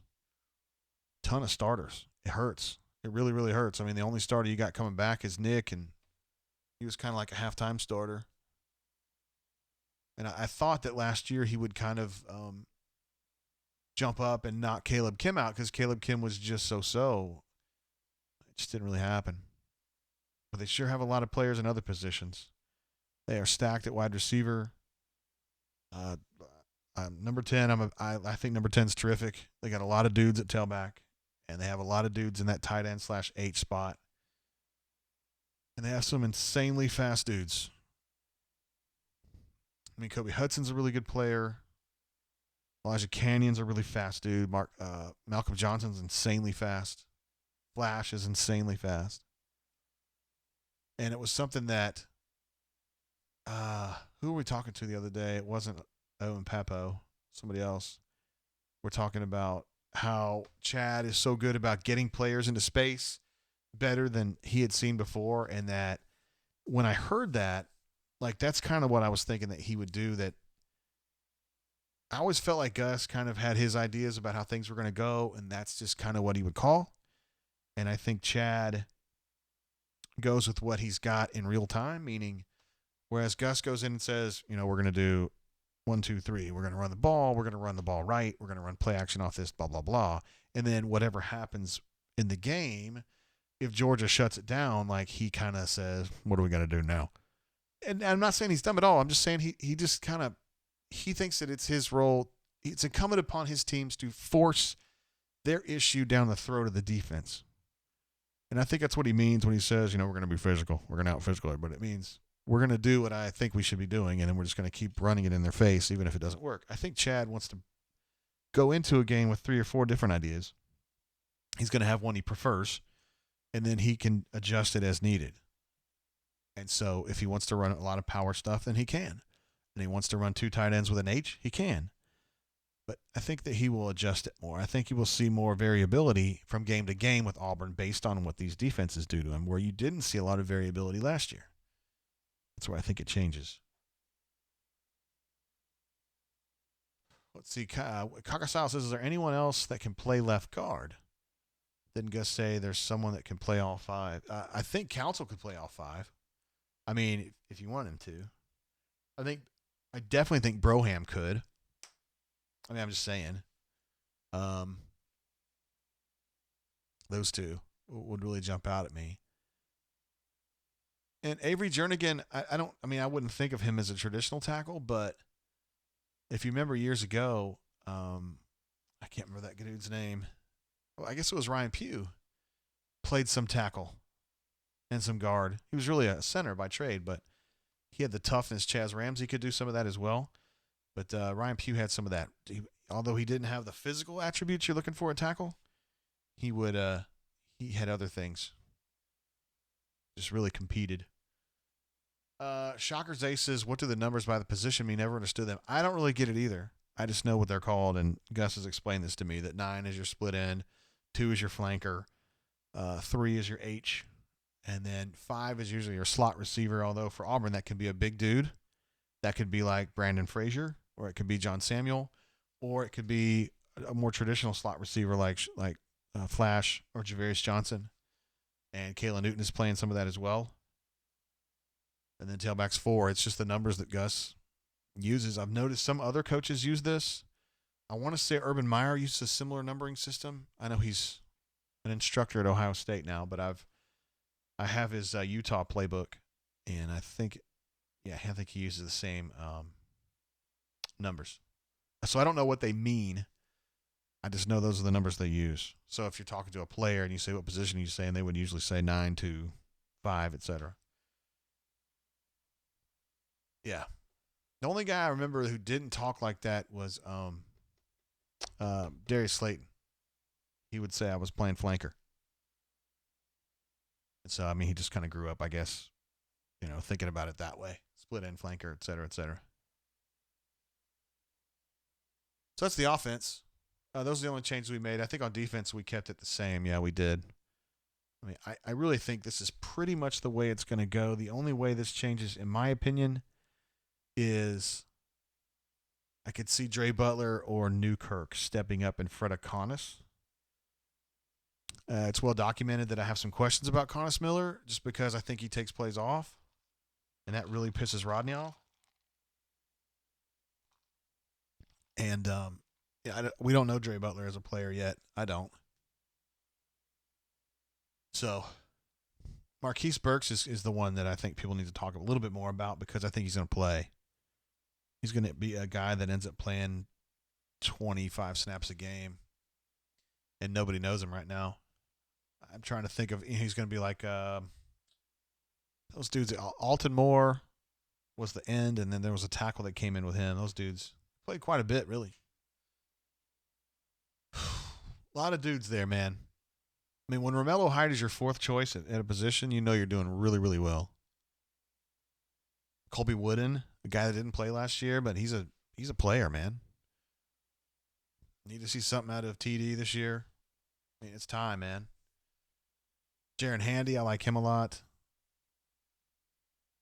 I think Eric Reed is a guy to keep an eye on at cornerback out of Shreveport, Louisiana. He'll probably be playing behind Domio. And Owen was talking about Domio the other day. He thought he'd been playing really well. I think Nehemiah Pritchett's been playing well. Owen had some nice things to say about Matthew Hill. First time I'd heard anybody mention him, saying that he had that dog in him the way that Igbenogany did. Igbenogany obviously made an incredible adjustment to go from, so-so wide receiver to an All-American type cornerback in a very short period of time. But Igbenogany is such an odd case that I just don't like comparing anybody to him. There are not many people that could do the things that Igbenogany did. And part of it's because he's an incredible athlete, and part of it's because he's a very odd dude. And he is just 0% bullshit. There is no excuse for anything that doesn't work. Like, he takes everything on himself. If he makes a mistake out there, it's his mistake. If there's a mistake in his area, it's his mistake. Like, he just takes this stuff really seriously in a way that most people don't. Maybe if they're NFL players and they've been playing 5 years, it's a little bit different. But he was just a weird. I mean that in a good way. Like, he's like a robot out there when he's playing football. He's really, really focused. I don't know if Matthew Hill's like that. I don't know Matthew Hill as a football player, particularly now, 2 years into Auburn. But I will say this: if you guys remember, Gus was absolutely riding his ass constantly last year, it seemed like. I mean, Matthew Hill would make a mistake on special teams, and it was never a mistake due to lack of effort. It was always just he kind of ran himself out of a play. I remember at Texas A&M, like Gus was like chasing him around the field to scream at him. Gus would not do that if he didn't think a lot of him, honestly. I mean, people screw up all the time, but Gus seemed very invested in Matthew Hill one way or another. He obviously feels like that kid's got some greatness in him. And again, never a problem with effort with him. It's just kind of he'd run himself out of the play. But the only guy here I think would switch would be Connis. He might drop back, and you might see Dre Butler go over there. You might end up seeing Butler and Truesdell, or you could see Daquan move up. I mean, I think most of this is pretty much set up now, though. I mean, Big Cat's going to start, I think. Truesdell's going to start. I haven't heard anything about TD to make me think he's stepping up in a big way, so it would probably be Derek Hall. Papo, Britt, Tut, McCreary, Sherwood, Monday, Nehemiah Pritchett, although I think Domio might step ahead of him. Still a really good group. I mean, when Lord Tennyson is your third string nickel, you're doing well. Doing really, really well. And I could probably take actually, I'm going to go ahead and take Josh Marsh off because he is gone. So Cam Brown. And Cam Brown would definitely be behind KJ and not outside. So we'll have to see what the next guy up. I mean, that could be Wesley Steiner. That could be Tisdall. There's other dudes that they really like there. All right, let's see what's going on. Uh-oh. Crocosile says Iggy's from his high school, Hewitt Trustville. Absolutely. Big monogamy. I would like to know what this references to. What D Lucky. Somebody says she has great bolt-ons. What are y'all talking about? I was sitting here babbling. I didn't even get through all the headlines, did I? I didn't. We were talking about. I think somebody called in when I was doing this before. So Papo said the offense is ridiculous, and he's not one to. He's not prone to saying crazy stuff. I tend to believe him. Now it's probably just a shock to his system that they have changed up a lot of the things they're doing. He probably knew what was going on before because he'd seen it so many times, and now it's a lot different. But I think it's worth noting that that's going on. The SEC announces that bands will stay in the stands.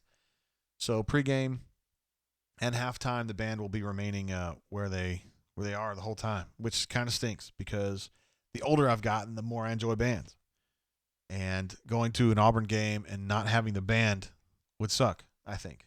I mean, for me. I used to think when I was younger, like, who cares about the band? Because I didn't care at all. And now I do, and I feel like that means that I'm actually getting old. But anyway, I don't think that's a big deal. I mean, it just, for folks that are at the game, the band's kind of a cool thing. I just like a warm day in Jordan-Hare with the wind blowing and listening to the band at halftime is just like, that's my happy place. I'm sure a lot of y'all feel the same way. NCAA likely to delay start of basketball season. That sounds worse than it is. The reason they would do that is because a lot of kids are going to be coming home. College kids are going to be coming home after Thanksgiving. I think my daughter, who's at South Alabama, I think they end right before Thanksgiving, and they don't come back until January. So the NCAA was thinking, why don't we go ahead and delay the start until that break starts, which gets you right around Thanksgiving, and then we don't have to worry about students being on campus for the next 6 weeks or whatever.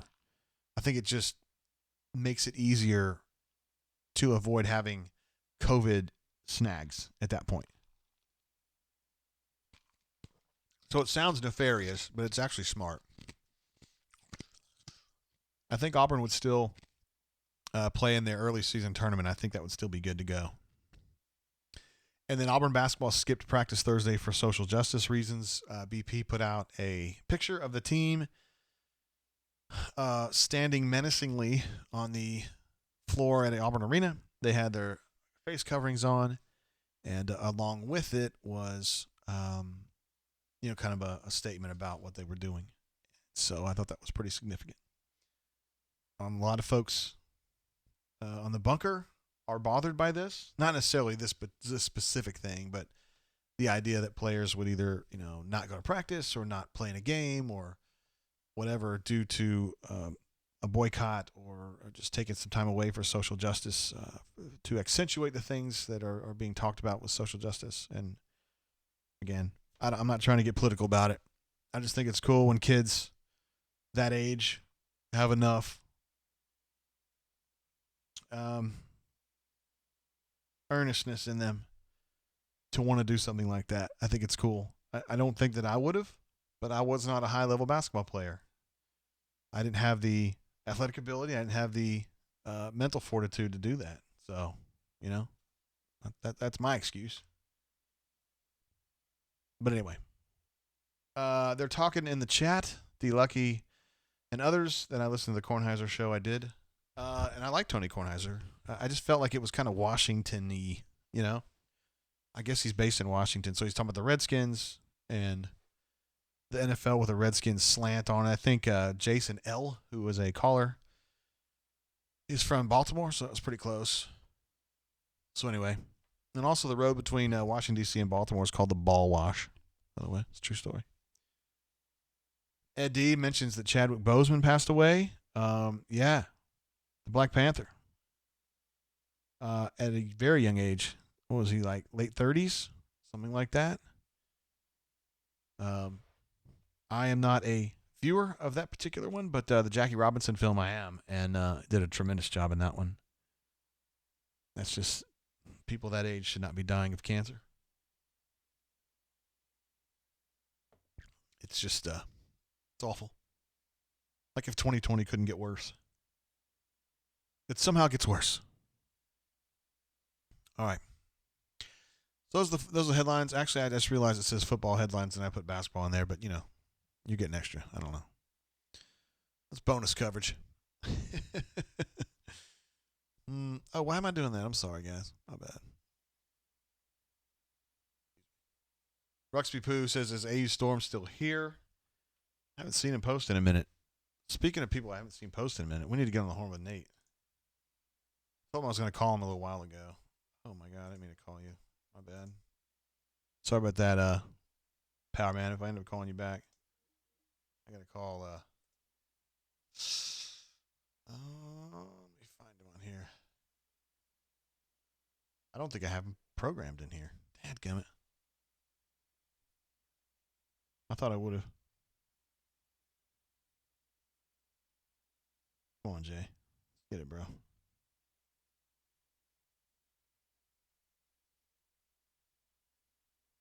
All right, we'll get young Nate's number, program in here.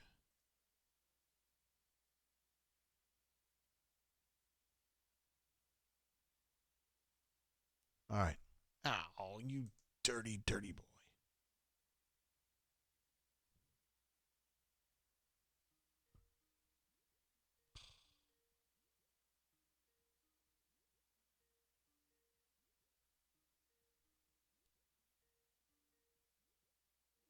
I got folks calling in, but I can't take a call right now. I'm trying to call young Nate. All right, here we go. Save phone number.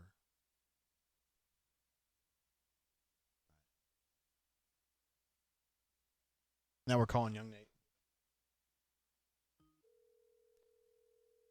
You guys can't hear it ringing now. It makes me sad.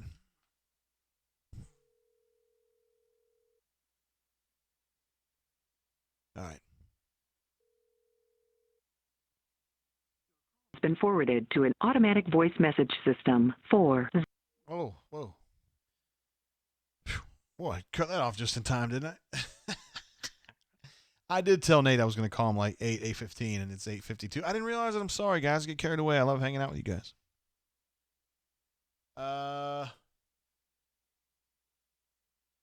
Canoe Man? No, wait, what? It says, who wins the battle of the MILFs? Brandon Cox's mom or From? I don't remember those. The thing, yeah, Call Me Biscuit. The thing is, I don't get it. Y'all don't hear the ring, so there's no reason to dance to it anymore. I have to honestly say, Brandon was here so long ago, I don't remember his mom. But the prettiest mom that I can remember was Joshua Holsey's mom. She's gorgeous. Unbelievable. I guarantee she was a model at some point in her life. Christian C says, oh no, Nate King missing calls out here, SMH. I can't believe it either, bro. I really can't. Let's see if we can get him back. You know, Nate just stood us up a time or two because he was watching a movie one time. He said, dude, I'm watching Lion King. Can we do this another day? Sure, man. It's just live radio. It's been forwarded. That's so for 2 now. We got voicemail twice with young Nate, so we'll take the call. Indeed, we will. Hey, caller, how you doing? Welcome to the show. Oh, thank you, JGT. What's going on, brother? Word. This is DX Triple H PED. Yes. Tell me about your name there. I miss it. I get it wrong. It's a wrestling homage, man. DX meaning D-Generation X. Triple H, former member and now part of management within the WWE, that sort of thing. Yeah. And then Triple H, PED. Last part, PED. Yeah, PED's for pedigree is finishing move. That's what he used as the finisher. Yes. Okay. Gotcha. Hey, thank you for the super chat earlier, bro. Appreciate that. Yeah. Anytime, man. Like I said earlier, always glad to contribute. Glad other people are doing the same, and it's helped the program and the technology along the way. It's looking good, man. Yeah, thank you. I saw you you mentioned that in the chat earlier, and I appreciate that. I mean, dude, this kind of stuff I could not do if folks weren't jumping in because it's just it's costly, but it's unbelievable. You guys have made it so easy just to kind of to get the equipment I need and make it work and all that kind of stuff. It's kick ass, dude. I appreciate you be a part of that. Yeah, man, it's looking good. I like it a lot. Everything's looking good. This is my first time calling in, so I just wanted to say hey and say I appreciate what you do and the crap that you've been getting this week on the bunker and everything else. I feel it too, man. All the political nonsense and the COVID stuff, it gets tiresome in general. So I'm sure you are feeling it as well. I know you guys get pissed off about it because I do too. It's too much, man. And I ask people to chill out and they won't do it. Then I have to ban them and then they get mad and it's like, I don't know. Really seriously, if I wasn't the Commodore, I would be on the bunker, like just talking. I mean, I know me. I know that you guys are the kind of folks that I would be hanging out with. I know that. Yeah, dude, it gets a little exhausting. It makes me not want to engage in some of the conversations just because it's the same repetitive crap over and over again. So yeah, no. But that's all good, man. Hopefully all this stuff will blow over soon. We'll be able to move on to sports and get back to Auburn stuff that we all love, the football and the basketball side of things. So. Not a moment too soon, DH Triple H PED. You'll get it right eventually, brother. It's all good. Hey, I wanted to ask specifically about the running back room and where you see that heading this year. I think from what I've heard, Mark Anthony and Tank have both been playing pretty well. Do you see them taking the lion's shares of the carries away from anybody at the top of the rotation, or at least what was previously part of that room? No. I mean, it's a good room. You've got a little bit of everything. I mean, Sean's been there a minute, and Harold's been there a minute. So, yeah. And Mark Anthony. Yeah, I don't want to step on Doc's dick. I mean, I know he loves him some Chivy Poo, so I'm not trying to.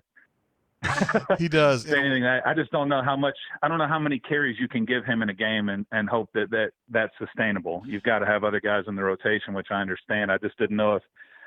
I know Gus in the past has ridden the hot hand a little bit when certain guys step up. I just didn't know if you might expect some of the same this year. Yeah, we just go with a hot hand. That's what we do. No, I gotta believe Chad's going to be a little more nuanced with it. So I'm glad you and I see the same thing on Chivy Poo. I mean, he's a good player. He's a good kid, real good. He's fast as hell. You just have to get him a lane. Oh, yeah, for sure. He's got to go straight line. He's not a shaker. Yeah, he reminds me a lot of McCaleb in that way. Just straight line burner. If you can get him on the edge, you can go. But otherwise, he's not a 25 carry between the tackle guy. So. And they both lose their feet more than they should. Remember, McCaleb would fall down all the time? Yeah, man, turf monster's always out there to be the 12th man on defense. So. But I think having DJ and Bigsby to go back and forth as your A number one that's nice. And if Armani Goodwin ends up being as good as we think he is, shit, that's another one, Like, hey. Yeah, I know, man. And then I saw Jay Lee posted something about a running back in next year's class, top of the charts running back. So I'm pleased with the job Cadillac's doing. I love what he's doing with that room. So no offense to Tim Horton, of course. Of course. But yeah, I'm a Cadillac. All right, man. Well, I'll let you go. I just wanted to check in with you, let you know I appreciate what you do, and try to let you know we're here to support you and all the bullshit you're going through with some of these people that take the time to write Instagrams and shit like that. It's unnecessary. You're trying to do the best job you can. I think most of us understand that. Man, I appreciate you calling and telling me that, bro. All right, man. You have a good night. Take care, guys. We'll see you, man. Bye. Bye. There he goes. DX Triple H PED calls in, and all he is positive. I love it, man. I can't get enough of the positive people. Love it. We got some great ones. The people that call into the show, they're the good ones. Canoe Man says Shivers can run you over. Yeah, Xavier McKinney was saying no, and now he's not. Now he has no comment. Let's see. It looks like Crocosile's big on Armani Goodwin. He had a hell of a first game, that's for sure. Roxy Poo says, great call, DH, Triple H, PED. Agreed. There's so many great bunker folks, that are cool, like him. Other folks, too. I mean, DH he's a great poster on the bunker, too. He's not a dick at all. I'm just talking to the choir here. I know I am. We're gonna try young Nate again. You know, he might be watching The Lion King. He might be watching Lenox Hill. Could be watching some Real Housewives. You never know. I mean, it could be Hewitt. I'm sorry. Did I say what school did I say he went to? Surely I didn't get it wrong, did I? I don't think I said. We didn't. We're 0 for 3 on Nate. Christian C, if you're still out there, bro, I want you to know he left me. Kyle W says I went to Hewitt. I know you mentioned that earlier. You said that Igbenogany went there. Hey, you Texan says, how's that Kentucky Spirit treating you, JG? Man, I tell you what, dude, it's a dangerous bourbon to drink because it drinks like water. It drinks real easy.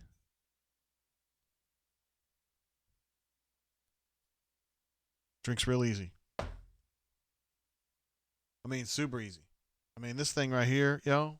I mean, it's just so friendly. Would you like to talk to them? Oh, you don't want to? Okay, that's cool. I mean, you don't feel like you have to. It's not a big deal. Kyle W says JGT getting wasted. I'm not getting wasted. I'm not getting drunk like a 21-year-old. I mean, come on, guys. Seriously, I hadn't had that much. I mean, it's not that much, really. Christian C says, unbelievable. The guy gets married and you can't even get a hold of him anymore. How many times have we seen this happen, right? I mean, us guys, I'm a little older than you, Christian. Go ahead, maybe double your age. Probably more than that.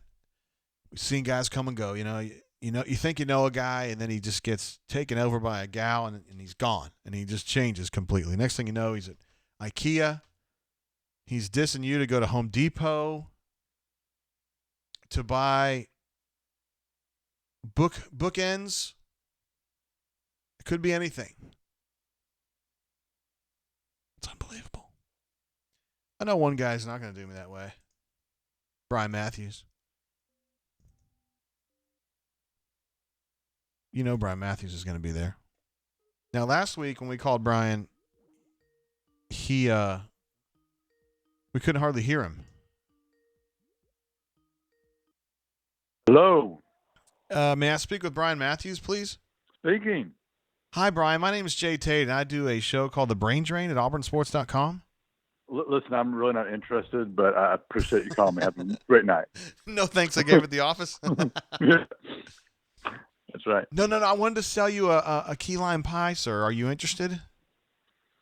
Actually, yes. Is it homemade? Hey, now. Yeah, there's this chick I know named Yvonne who I don't want to say what her last name is, but she makes great crust. She does a lot of things great, I'm telling you right now. Yeah, she's pretty cool. I like her. Yeah. Not too shabby. What have you been up to, B Matt? What's your Saturday night been like? Not a whole lot going on. Ran some errands with said Yvonne, and we had ate Thai tonight. Had some pad Thai, which is really good. I mean, really good. From a local restaurant we picked up. And now I'm just chilling, watching a little bit of NBA, and I'm monitoring the board also, Yes. just keeping an eye on things. People are a little, fired up about this thing, so I'm trying to, remain calm. Right. Football is back. Yeah. I mentioned to the folks that I was going to take a few days away from the bunker, not the site, just the bunker, and so you and Jay Lee are going to kind of switch off days a little bit there, right? Yeah, we'll keep a close eye on it. Yes. I hope that you ban the hell out of people, dude. Specifically, if Corn 6 gives you any trouble, just ban him for a month, okay? Okay. All right. You have my Got it. Yeah, I'd love for you to do that. Okay, so you just kind of been chilling, watching a little NBA, keeping an eye on the board. Have you had? I watched Liverpool this morning. They lost. That's okay. Yeah, they lost. I'm so sorry, Brian. It's a shame. Yeah, it's terrible. I hate it when that happens. I did see a Liverpool fan at Publix. He was wearing a new Champions jersey. So that was pretty nice. I don't know if you know this, but former All-American kicker Scott Etheridge, did you know he's a Liverpool fan? I did not. Now he's my favorite all-time Auburn kicker. Awesome. Yeah, he's a Liverpool fan. So he's a good dude, man. He's a real good dude.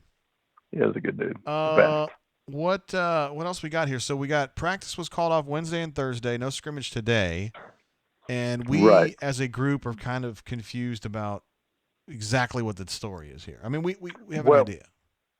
I feel strongly that at least the first two practices were about COVID and an outbreak of some. I'm not exactly sure the number, but some sort of an outbreak. Outbreak may be the wrong word, but some sort of number of positives there. And then, of course, they missed the makeup practice, which was scheduled for Friday, and they missed the scrimmage, which was scheduled for today. Now, I know there are a lot of rumors out there. I just can't say for certain what's occurred here. But if the players decided to strike or whatever you want to call it, they would do it with the coaches on their side. I know Gus has said it was really important for him to listen and be involved and to, encourage and be a part of whatever the players want to do when it comes to this, with all the issues that are happening in this country right now. No doubt. There was a question asked of me earlier, B-Matt, which is about, do you think Auburn could have a 1,000-yard back this year? My answer was no, because I think they're going to spread it around to the point where there'll be several guys with like 600, 700, 800 yards. What is your thought about a 1,000-yard back? Would it happen this year? I don't think so either. I think your reason is a good reason. The other reason is I think they're going to throw it more. I think the strength of this offense is quarterback Bo Nix, the receivers, the tight ends, and even the running backs catching the ball out of the backfield. I think that's going to be a really big part of this team. And so I think we're going to see at least 2 or 3 backs with over 500 yards. That's what I really was like too. the talent of those guys, and not the experience necessarily, but I like the talent. And I think at least 3 or 4 of them they're going to find a good role for. We'll see about Harold Joyner and how he fits in. But Harold, they've said he's probably got the best hands of all the running backs, so maybe there is a great place for him to fit in. So,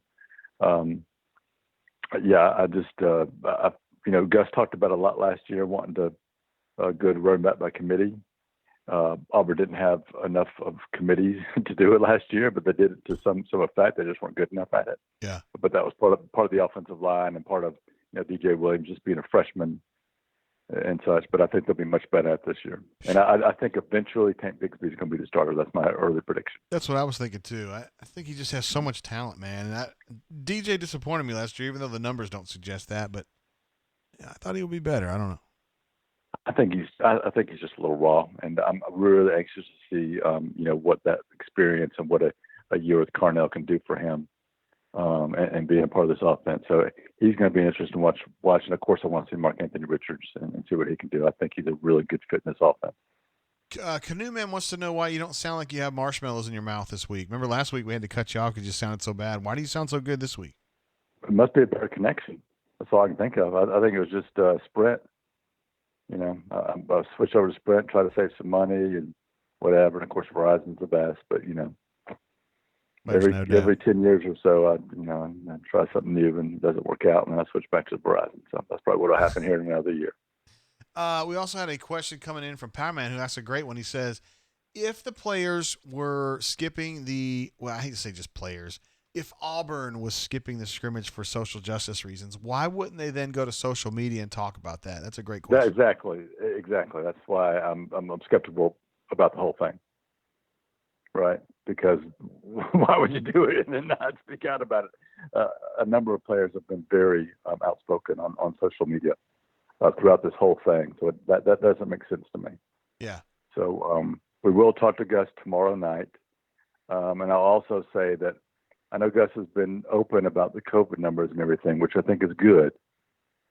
But it would have been good if him or somebody over there would have just sent out an email, got on Twitter and said, this happened, this is why it happened, and just moved on instead of leaving this void open for all these conspiracy theories and rumors to sort of circulate. Well, I texted him late last night and asked him, like, hey, I'd like to have some clarity on what's going on here. And he didn't really want to do that. He just kind of was like, I'm going to talk to you guys tomorrow. We'll discuss it then. And so it just kind of adds to it. Like he's actually communicated with me and not told me what's going on really. And I just think that's just the attitude they have sometimes. I'm not just talking about Gus, just a lot of, powers that be, so to speak. Well, we'll just talk about it, when we're scheduled to talk about it, Okay. There's no doubt. That's great. Yeah. And is the plan to have practice tomorrow? Yes. Yes, Okay. they are planning to practice tomorrow. We'll see if it happens. See if it happens. My thought is that it was initially COVID, and then it kind of morphed into, well, we're already having COVID problems. We might as well have a social justice one too. And it just kind of, I think it's kind of a mixture of both. Is how I see it. Okay. So we'll see if I'm right or I'm wrong. Very interesting to see what Gus has to say, and we will definitely ask him. Oh yeah. A couple of questions about it. So just letting him make a statement, and then I start asking about who's leading the battle at left guard. Alabama is doing a march on Monday. They organized it themselves. And they had media at a practice, and they took video. Well, they do it all the time. About that. They get like 2 or 3 periods. I know, but how are they ever going to win a game doing that? I mean, I'm still not sure that I'm ever going to step on Auburn's campus for the rest of this year. And that's a great question, B. Matt. I don't know if I will either. I mean, it's crazy. The SEC put guidelines for 50% capacity in press box, but if I'm honest, I'm not really the best person to do that. I know it'll be me, but it might be better to have somebody younger that can actually see things, that has a good eyesight, that doesn't have to squint in their binoculars to see what's going on. So we'll see what happens. But, you are the young guy, Brian. What are you talking about? Yeah, I was the young guy. Once upon a time, yeah. Something happened. I don't know what it was. Something went wrong.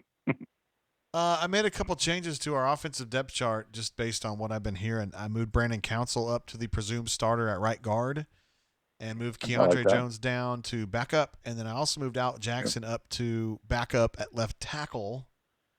I think he may end up being the starter. Maybe. Right. We were talking about that earlier. There's some folks that thought that maybe Troxel could start at right tackle. And then you could move Broham maybe to left guard. Yeah. Yep. I could definitely see Alex Jackson being a starter at left tackle. Definitely. Wow, that would be a great story though, because I mean, he has really had to dig and dig and dig, And the Montgomery kid too. What else I was thinking of? Yeah, he is a Montgomery kid. Yeah, of course. Yep.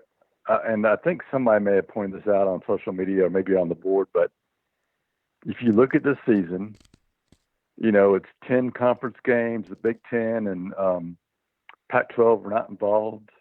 There's all sorts of chaos, all sorts of crazy stuff going on. Is this not the type of a year that Auburn would rise up and do something crazy? Well, yeah. And we need to talk about that. Yeah. I mean, if you look at the offensive line, you're like, nah. But, I mean, every team has some position that they're concerned about. So you just never know sometimes. But, yeah, this just seems like one of those years that a team like Auburn or maybe there's another crazy team out there that's going to rise up. But, I would not be surprised if it was Auburn.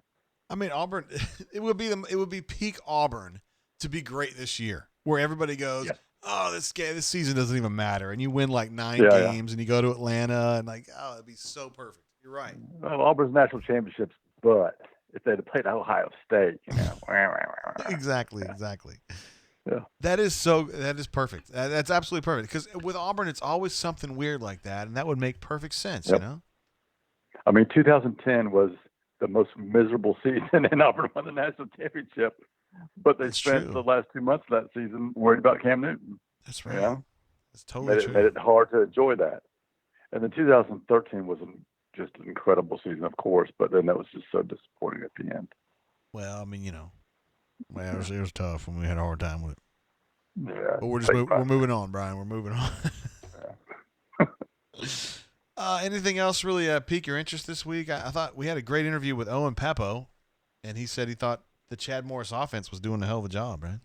Well, I haven't thought a lot about Owen, but he could end up being really, really good this year.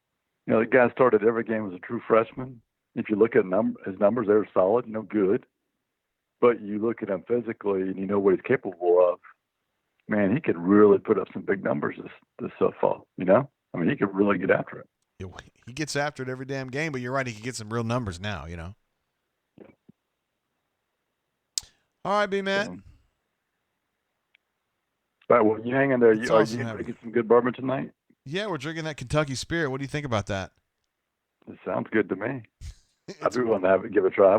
I forgot I was gonna drink one night that we did the brain drink. We need to plan that out better. you were gonna do it the night we did the brain drain? Yeah, I was gonna drink some beers, and you were gonna call me, and I was gonna talk trash. Oh, well, if you would like to drink beer, I mean, we're drinking bourbon, but if you'd like to drink beer, that's fine too. We'll need to plan it for next week, That's so I what- can be properly lubricated when you call. Okay. Well, you just keep that lubrication to yourself, and we'll just drink a little bit, okay? All right, that sounds good. All right, see you, B Matt. Peace out. Bye. There he is, Brian Matthews. He's a man who is a doer of many things. A knower of many things also.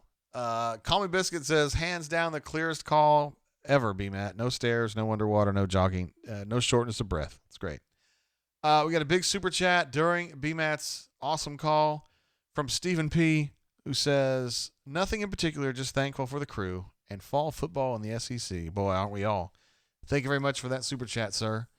And for just being an absolute beast, an absolute mad lad, as a friend Zwayback would say in the Twitch world. Things are getting weird. AU Taxman says, I don't really know what that means. But Brian brings up a great point about this would be peak Auburn to be awesome this year. Like to just absolutely run the table, and have like Knicks and like be really good and play all 10 games, all 10 regular season games, and have Seth just be an absolute badass and have like, Canyon catch 30 balls and like Malcolm Johnson comes out of nowhere to catch 2 touchdown passes against Alabama or something like that, and like get to Atlanta and like eke out a win against who God knows who, and you go to the playoffs and then it's like COVID year and nobody cares. Here's one for you, Eddie. Uh-oh, COVID year. Yeah, that's what it would be like. The new man says, B-Matt calling from bed discussing lubrication. Oh, man. I tell you what, I don't want to... I'm not putting anybody on the spot here because I love those guys. But so we do these Zoom calls. This week we had one on... we had one on Wednesday. We had one on Thursday. We had, we had 2 players each Zoom call, and they started at 11 a.m. And it's funny to see where everybody's at 11 a.m. Because I jump on there, and there's probably 15 people on there. Christian C's on there sometimes. Jake Weiss is on there sometimes. And all the folks you guys know. I mean, Phillip and Jason and Mark Murphy and Tom Green from AL.com, Gianna from AL.com, and me and B-Mad, and Nate was on there before he went on his honeymoon, but the week before. All the guys and gals And it's just funny to see what they're doing at 11 a.m. Because like on the call we had Thursday, we had 2 people doing the show from bed. And I was just like, guys, it's 11 a.m. And I don't necessarily think they were still in bed like from the night before, but they were just like doing the show in bed. And I was like, all right. I mean, I'm not judging. This is a judgment-free zone, particularly for you guys, because I know you guys been, working around you guys for a long time, but let's take this call. Hey, caller, welcome to the show. How you doing? What's up, Tater? Hey, is this Alpha Tiger? It is Alpha Tiger. How's your night going? What up, Alpha? Well, it's been going pretty good, believe it or not. I'm glad to have you on the horn today. Again. Glad to be on the horn. It's been a lovely 24 hours plus on the bunker lately. No, it's been a shitty 24 hours on the bunker, but whatever. Well, I hate to hear that you're, kind of stepping aside. We hate to hear that. We enjoy having your I want to give you credit, Alpha, because I think you do it right, dude. You definitely have an edge to you. I don't think anybody would call you a beta. You get to call people swoogans because you are yourself an alpha. But at the same time, like, I don't think you act like a huge dick. Like, I think you can be edgy without being an asshole to people. And, I appreciate that about you. I really do. I mean, I'm serious. Well, serious. I appreciate that. I'm probably an asshole to some people, and you do call me out on it, and I try to respect your I guess wishes that I back off. But yeah, I mean, I understand why you feel the need to step back and take a little bit of a break, I guess you could say. Yeah, I mean, I'm not leaving the side or anything. I need some time away from the bunker. It just gets too toxic, man, and I got to get involved and ban people, and they get mad, and I have to move shit, and everybody gets pissed off, and I'm just bummed with it, Yeah, I mean, there's been a lot of people banned. I think there's been 2 that were pretty well received overall, but even those 2 had some. Even those 2 had some white knights that tried to step in and try to defend them and plead their case at least. But no, overall, I think that I think that thread kind of way down the wall, like the way things should be in terms of it's just a strict zero tolerance policy. Here it is, like, and like update people like, hey, this person's gone now. I think it's kind of a fun thread too. So hopefully they Matt and Jay Lee can kind of keep that going in your absence, at least from that role. I think that thread is really fun. And people have been asking for that for years. Like, hey, why don't you keep a running thread of all the people you ban and why? And I was like, I don't really want to do that because I want to keep it private. I mean, if I ban somebody, I want to embarrass them. But now I'm just like, hell, man, I don't care. Like, if you're going to be political and you're going to post racist shit, like, I might as well just say it's political and it's racist. And we just kind of go right through that. So, I think it's been, I would say probably 95% well received. I mean, obviously, like, there's literally not a thing you could do on the bunker that's going to please 100% of the people on there. That's true. You're always going to have somebody bitch about whatever you do. And if I quit, if I stop and I leave it be, then that's a problem too. Like, just simply walking away is not a solution. You know what I mean? Right. No, I agree with that. And, like I said, at this point, I hope that Jay Lee and B-Mac kind of keep it going in your as you step back at least from that role per se. Oh, yeah, for sure. AU Taxman was just saying he thought it was an amazing thread that that this is the ban thread, just being able to keep everybody up to date on who's getting banned and why, and he thinks that's amazing. So, hey, if he does, then I like it. Absolutely. So how's the daughter enjoying her first few weeks at school? Yeah, it could be going better. We've been having some COVID scares at South Alabama, I think all over, but it has kind of gotten close to her, so that hasn't been a lot of fun. But again, I am not a COVID scare guy, so her friends that have had it, nobody's really been sick of note. I mean, I think they've had some headaches and diarrhea maybe, but that's about it. And I mean, these kids, man, you're 18 years old and you get COVID, 99.999% of the time you're going to be okay, and that's what I keep telling her, and, we're kind of working through it. Is South Alabama a live school, or is it live classes? I mean, is it a live school? In person, I mean, a little bit. Classes. I think so far in 2 weeks she's gone to 2 classes in person, 2 total, so mostly online. Okay. So, like, a lot of what's going on right now is probably from extracurricular activities that the kids are engaging in. 100%. Damn near 100%, yeah. I mean, for her, it's sorority. But she has friends at Alabama, at Auburn, at Belmont, at East Tennessee State, and they're all having COVID problems. So I think this is a really underreported thing. I don't care. I mean, I'm not, like, trying to say, this is a big problem and they need to write more about it. I'm just saying I think there's a lot of COVID going around campuses in general. And we see a lot of it at Alabama. It's been reported a lot, but I think all of the campuses are having problems. But again, I don't think these kids are going to get really sick or anything. As far as like the Auburn football team, do you think that there's been? I mean, obviously they've had some issues that, and we talked a little bit about it tonight. I mean, we don't have like a specific number of kids that have tested positive in the last week that led to practice shutting down or. No, I mean, I do think there's been some COVID on on the football front. Actually, AUBKV said peak AU would be for us to go undefeated into the SEC championship game, and then the season gets canceled due to COVID. That would be peak Auburn. I think there have been some COVID cases, Alpha, but I don't think that's the whole story. No, I don't. Mm-hmm.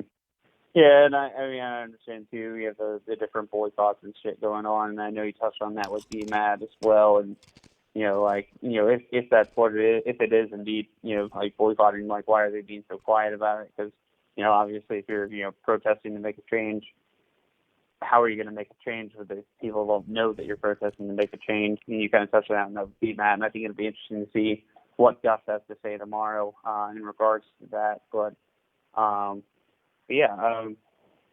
guess as of right now, I mean, we keep hearing all these things, and you put up the depth charts earlier. Looks like Austin Troxell is our leading guy at left tackle. I mean, this is a guy that was in the running to be, before injury, our starting right tackle the last year. Is that with him being the front runner and the perceived leading candidate for left tackle, is that worrisome to you in regards to a guy who didn't even solidify the right tackle job before his injury last year? Now he's the leading guy for your left tackle. Or do you think that our Big Nels made that much of a difference as our offensive line coach? These are good questions, Alpha. I don't know. I was not as high on Al Troxell last year as I am now, but I'm going to be skeptical until he actually gets it done because, 3 knee injuries, that's a lot to overcome, dude. For particularly a big guy like that, to play tackle and have to show that agility against those defensive ends, I just think it's asking a lot of his knees. And until he actually does it, for me, I'm not going to be a big believer. But it's not because I don't like the kid. I'm just skeptical about the knee injuries, But no, as to what you were saying, I don't really read a lot into the fact that he wasn't starting last year and is it going to be a problem this year. There were a lot of experienced dudes ahead of him last year, and, he moved on. Those guys leave, and now it's your chance to step up. Excuse me. Right. And, I know Driscoll was a transfer from, I think it was UMass, if I'm not mistaken. Right. And, there's obviously he had the experience edge there, but at the same time he was also at UMass. So even without the knee injury, there's always kind of like a little bit of skepticism there, to say the least. But obviously when you're replacing 4 starters on the offensive line, there's obviously always going to be some sort of skepticism until you see the guys in action. Absolutely. But obviously on the offensive side of the ball, the line is the biggest question mark. And I think from a wide receiver perspective and running back perspective and quarterback perspective, we're, in my opinion, ready to go in terms of talent level. And I have a lot of confidence in Chad if he's able to get the reins and run the offense the way he sees fit. But if you had to guess a record today for this team, where do you put it? I would say 7 wins, with the high being 8 wins. But I'm kind of laughing about what BMAT was saying earlier. This would be peak. This is a perfect kind of season where Auburn plays really, really well, just in time for people to shit on the season and saying, "Oh, it doesn't matter. It was a COVID year." So maybe I'm underestimating this team. I don't know. Yeah, and I know we've talked about this previously. I think our schedule matches up, rather favorably. As probably favorably as it could be given that the teams we're playing. Georgia's week 2, LSU's week 6, and then you have Alabama week 10. And you really couldn't spread those 3 games out anymore without opening up the season with one of them. So in that respect, I think it gives us the most favorable odds against each one of them. I think it'd be interesting to see what happens with Georgia and their quarterback situation. Which 3? You say 7 wins. As of right now, which 3 teams do you think are losses for us? Well, I think Georgia's a loss. I think Alabama's a loss. And I think there's just one other game where Auburn doesn't fire and, it just doesn't get off to the right start and they're missing some dudes and they just don't get it done. Kind of like the Tennessee game a couple years ago. I'm not saying it's going to be Tennessee this year. I'm just saying the 18 game against Tennessee where Auburn should win that game 8 times out of 10, but they just didn't because they just kept screwing up and weird things happened and that kind of thing. So I'm giving some space for there. I think Auburn's going to end up beating LSU, but it's going to be some game like Tennessee or that late game against A&M or something like that. They'll just kind of slip up. That's what I see. So I think 7-3 is what I would pick. I mean, I think that's fair. I mean, I'd like to think we have a better chance against Georgia than most folks are probably giving us credit for before going into the season. But I also understand that that's a hard game to predict us to win, given our history against Georgia and Gus's history against going up against Kirby. Yeah. That's certainly a tough one to just, try to, give your team the edge. I mean, obviously it's at Georgia, but at the same time, when you only have 20,000 fans in the stadium, I don't think road home field advantage is necessarily going to be. I don't think any aspect of any negative aspects going against the team, but we'll see. I mean, obviously with Georgia, you always wonder too. It seems like their players, for the most part, and probably because they've been off campus, we don't have as many Georgia players suspended going into the season as we do in most seasons. So it's going to come down to their quarterback, and they've got their offensive line and experience like we do. Yes, they do. But I think that they've recruited better in the last 4 to 5 years as well. So, and then obviously they've got their offensive line coach, old Miss guy. His name's slipping my mind at the moment, but they coach their offensive line, and he and Bicknell obviously probably are somewhat similarly aligned in terms of development and their strategies for that. So you talking about Matt Luke? I think Georgia's probably Matt Luke. Thank you. Yeah. So I think Georgia's probably in a better position from recruiting and just similar philosophies that I don't think Bicknell can do anything to get our offensive line in a better position to play from week 1 than Georgia's Matt Luke can, given the talent that they have on campus. And I got questions about their quarterback where I don't have questions about Auburn's quarterback, so that's going to be a plus for Auburn too. I mean, you may have a good point there. I may be overselling Georgia on that one, so that is a fair point, sir. Well, questions about a quarterback, it could go one extreme to the other. The quarterback could just be completely underprepared and, not willing to step up, or it could be somebody that, is able to provide what Fromm couldn't last year in terms of the Wake Forest quarterback. He's got some wheels on him. You never know with that. I forget the offensive coordinator they hired that they're kind of taking the strategy from LSU's playbook last year and hiring a guy from the NFL that and the dynamics he can hopefully bring to their offense. I know that's what they're going for. Yeah. And I think that when you take a risk like that, I think it can lead to one extreme to the other. Well, Alpha, you always bring in some good stuff, man. You always bring some real football chatter to the calls, and it's appreciated, brother. And again, I complimented you at the top for the way that you post on the bunker. It is appreciated. I mean, you're a line pusher, but you don't go around just trying to shit on people, and it's appreciated, man. I mean, seriously, I like it. Well, I appreciate that, Dave, and I hope you change your mind or feel better with some of the ones that are gone now. I hope you feel a little bit more at ease about coming onto the bunker and engaging because, I think that, for the most part, you try to talk sense into people before you ban them, and some of them take it and hey, maybe I should calm down a little bit, and some of them are smart ass back to you, and you just click, you fuck off. Yeah, I can. I wish I could say that sometimes, but I can't. You can, but we can. So. All right, Alpha. You're doing a hell of a job. Appreciate you, brother. Appreciate it. Have a good one, Terry. See you, man. Bye. Appreciate that, Alpha. Good call. Good call. Always keeps it on point. Always has questions about the team and stuff. I like that about him. Canoe Man says Alpha is a sports guy. He is indeed. First of all, Wonder Gump, you had something really funny earlier, and we had a call going when you posted it, and I thought it was absolutely hilarious. I couldn't say anything about it, but I forgot what it is now. It's a while back. It was really funny, though. Canoe Man says, I thought we had agreed never to speak of the 18 UT game again. I did not realize that, but I will do my best to follow along. That was a mess. That's one of those games where Auburn loses the game, and I'm looking and going, how the hell did that happen? Auburn's a better team than Tennessee. They were a better team at that time. Their quarterback was just throwing long, deep. They were going 3 or 4 verts, and they were just throwing it deep. And the dude, Guantarano or whatever his name was, just put the ball on the money. And Tennessee had that one wide receiver is really good, and you just keep thinking they're going to figure this out. They're going to cap that route, and they just don't. And they end up losing. I don't remember what the score was. 35-32 or something like that. I don't remember. How do I not remember this stuff?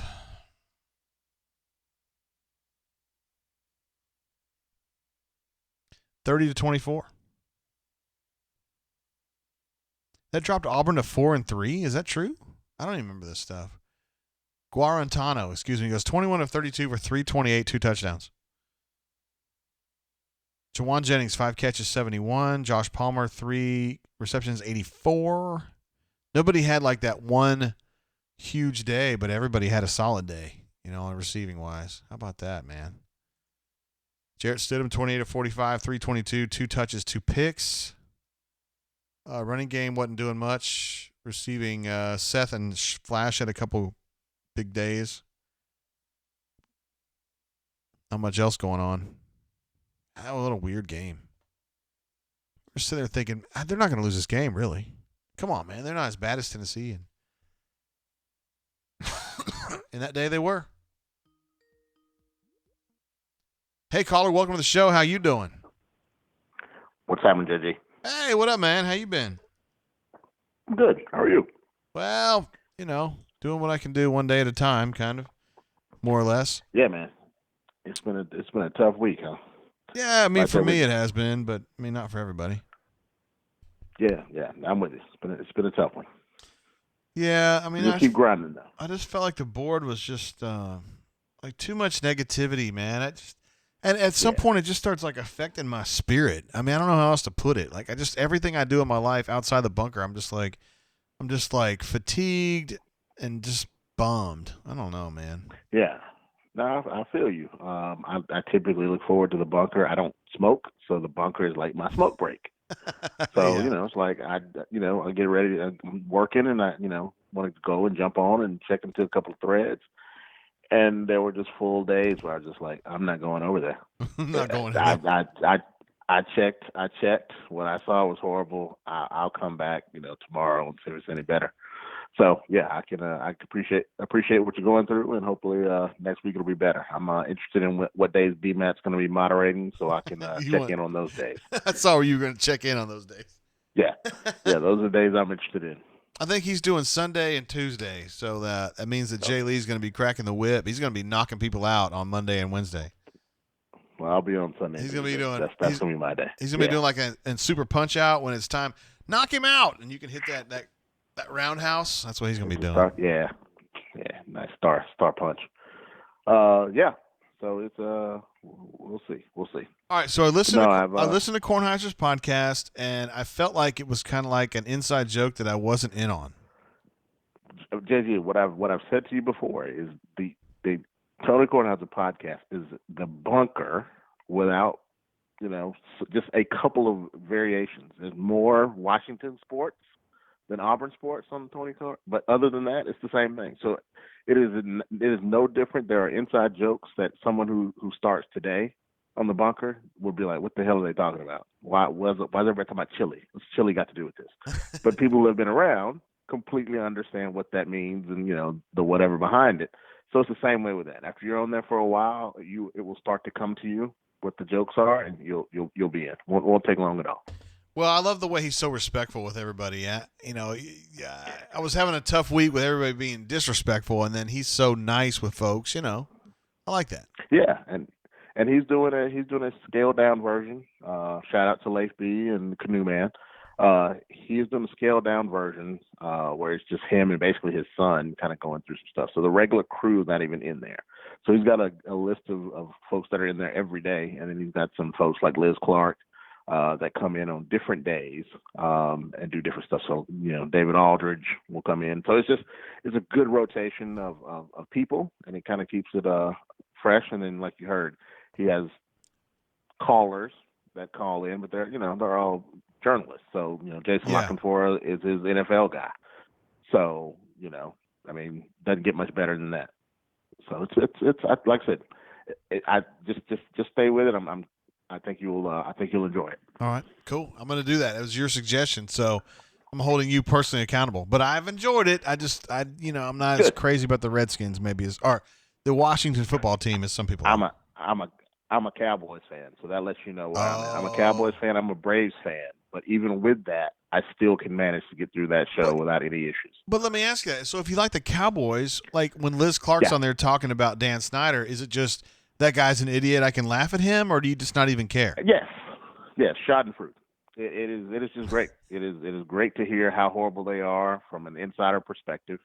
I know more about my competition in that regard than most. All right. So same thing with the Nationals. I have a pretty good sense for where the Nationals are strong and where they're weak. So when they play the Braves, I feel like I'm pretty up on them. So it works out. And now when they won the World Series, it did suck that I had to listen to the show when they were going through the World Series run. Yeah. But Late B mentioned that he teased he was going to let his wife start talking on the podcast. I could tell from the show I listened to. What's her name? Is it? I don't remember her name. It's Carol. Carol is her name. I could tell he was kind of like, Carol, you're here? Like, and you couldn't hear her, but maybe she was right there on the side or something, maybe? She is. I don't think in the entire time that I've listened to him, she's ever been on the show. I could have missed the day that she was on. His son is on. He's part of the show. His daughter, I think she's called in, years. But I don't think his wife has ever been on the show. So if she actually makes it on air, that would be a welcome change just to get a better sense for her. Maybe I should get a administrative assistant on the phone. Yes, he refers to her similar to your administrative assistant's role. He refers to her as the woman who he's related to by marriage. So that is typically her title. That's great. So, okay, perfect. Yeah. Like I said, just the similarities between the Auburn universe of the Bunker, Brain Drain, and the TK show are great for me. Word, interesting. All right. Anything on the Auburn sphere you want to talk about, bro? Yeah, this 1,000-yard back thing. Oh yeah. AUBKV kind of summed it up in the chat. It was my thoughts exactly. I don't think we're going to get a 1,000-yard rusher because of a combination of things. We have 10 games, so that in and of itself is going to be an impact. All 10 are against SEC opponents, and we're going to try to spread the ball around. So I just don't think those combination of things is going to allow any one person to get 1,000 yards. I agree completely. I don't necessarily think it's going to be throwing the ball more, but I think it's going to be there's too many good tailbacks, and they're all going to get a little bit of carry here and a little bit of carry there, and it's going to dilute things, Absolutely, because there's some of those games where somebody might average 75 yards or whatever against a really good defense, and they make it up against Alabama State or Alabama A&M, and they go for 225, and it balances out by the end of the season. So without that kind of cream puff game to make up the difference and pad the stats, I just don't see anybody being able to do that. So if anybody in the SEC, as a matter of fact, goes for 1,000, I think that'll be a pretty impressive accomplishment. Even this season, they'll probably do it at Alabama. They usually do that. Well, that guy's different. Yeah, there's one over there that probably will. But There's that wouldn't surprise me, especially with their quarterback issues. I expect them to run the ball a lot more this year. So, and I would be surprised if Mississippi State if Mississippi State has a 1,000-yard rusher. I'd be very surprised. Yes, I don't think they have enough talent around. What kind of a record are you looking at, man? Have you had a chance to kind of look it through and just kind of get a feeling? I have, man. I put it on here. I'm only half joking, man. I'm going 11-0. Good. Please elaborate. This thing is set up better than we could have imagined for just I think the Georgia game is like prime spot. Like we couldn't have asked for a better spot now that I've looked at it, because I think we both are putting in new offenses, so there's going to be that. But I think our offense builds on more of what we already fundamentally do, and we already have kind of someone in place that's going to run it. So I think those two are very big inherent advantages that in week 2 of a season that there's no spring ball and they don't get to really, well, I guess they kind of get a cupcake in week 1, but that's the other part that kind of helps us. We're actually going to be challenged a little bit in week 1. So we're gonna, Agreed. I think we'll have our tempo up. We're gonna, have to be ready to beat Kentucky. So I think we're gonna get a lot more of us playing Kentucky versus their opening game, and I think that's gonna, kind of help us over that hump. I'm not really worried about LSU. I just think they're gonna be there's too many folks that they lost. So I think we're good there. So those to me are the early humps, and then it's just can we, find a way to beat Alabama at the end. Yeah. And even with that, just given how things have shaken out, it might not even matter. I mean, we could conceivably have, Bama luck and lose to them to go 9-1 and have whatever work out between the SEC championship game and blah, blah, blah, and we end up in the 4th spot in the playoff anyway. That would be peak Auburn. I mean, we were talking earlier about what is the most peak Auburn thing. It would be being great this year is peak Auburn. I mean, it really is. Yeah. Yeah, so that's why I'm just going with 11-0 that we somehow find a way to 11-0 to sneak out of Tuscaloosa, with a win and then beat whoever's on the other side. Florida manages to beat Georgia and we play them and Dan Mullen can't find the stadium, whatever. AUBKV says he's got your back, but I don't know if he means that in a TK way or if he means that on the 11-0 way. I don't know which one. Well, I'll take either one. Yeah, I know. I take any validation I can get. I'm a married man. I don't ask for much. Dude, I'm there, man. I'm there. I understand totally. Yeah, you've been there. Yeah, doesn't take much. Anybody says something positive about me, I take it. I'll take it. Because I mean, it's been a tough week for me, dude. I've had a lot of people saying some mean stuff to me. All because I've been just trying to get some civil discussion going, and everybody's like, "No." Dude, I understand. Like I said, I had to eject on some threads. So I'm just like, this is just not worth it. Yeah. Some people have no interest in an open mind and just having, like you said, just open dialogue. They're locked into their position, and nothing's going to move them off of it. And no amount of conversation or rational thought from anyone else is going to change that. That's right. And I don't deal well with people like that.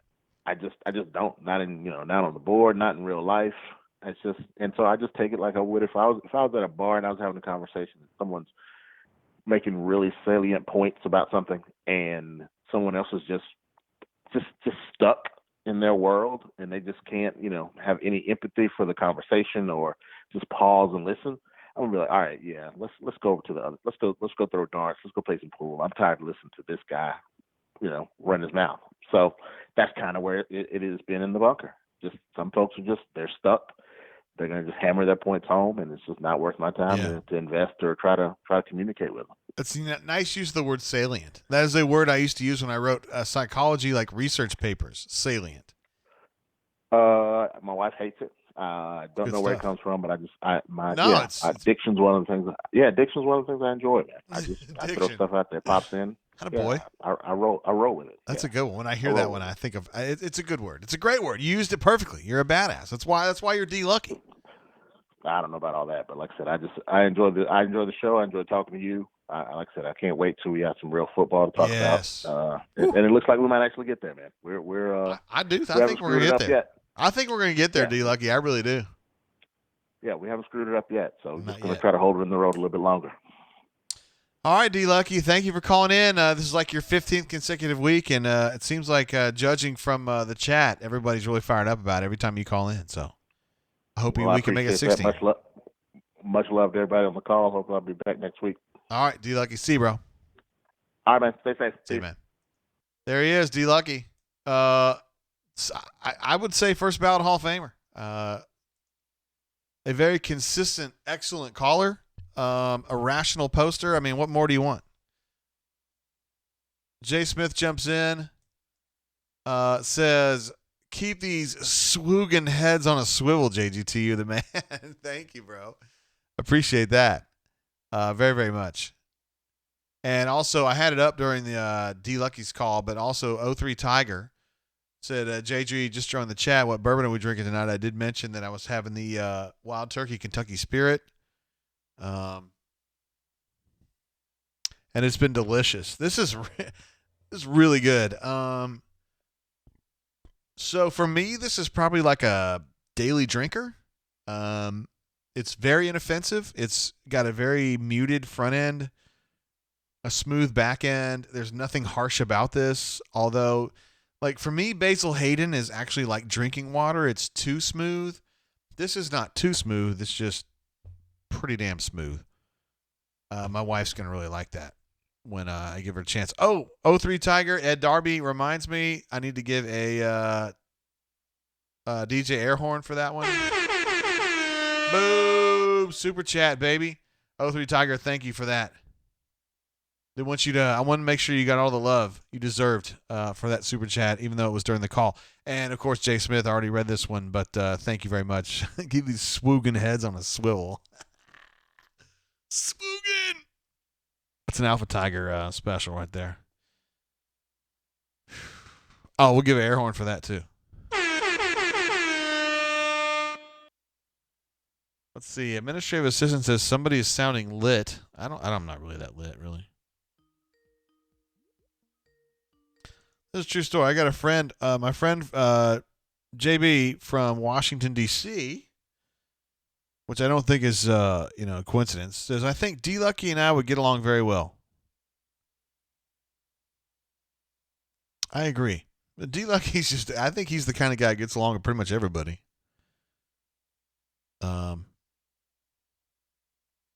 Oh, man, that's nice, JB. Appreciate you texting me that, brother.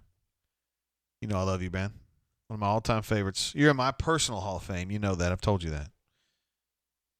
Let's see. 03 Tiger says, is that one cask strength? Probably not. It's 101.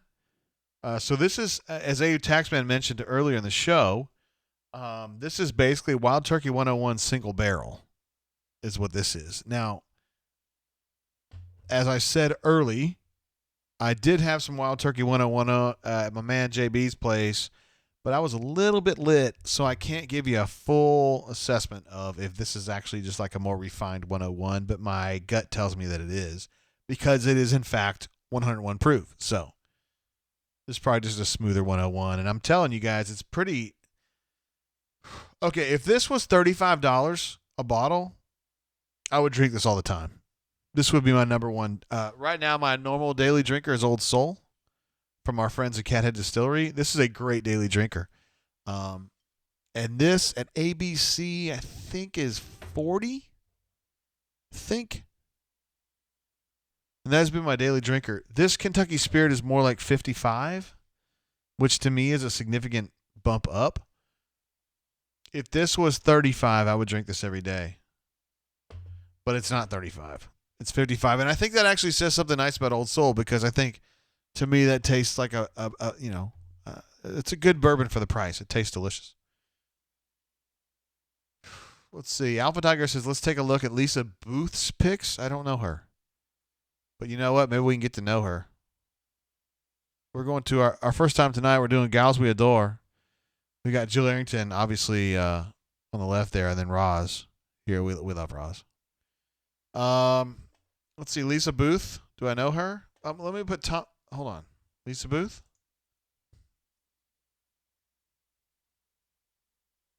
Who have we got?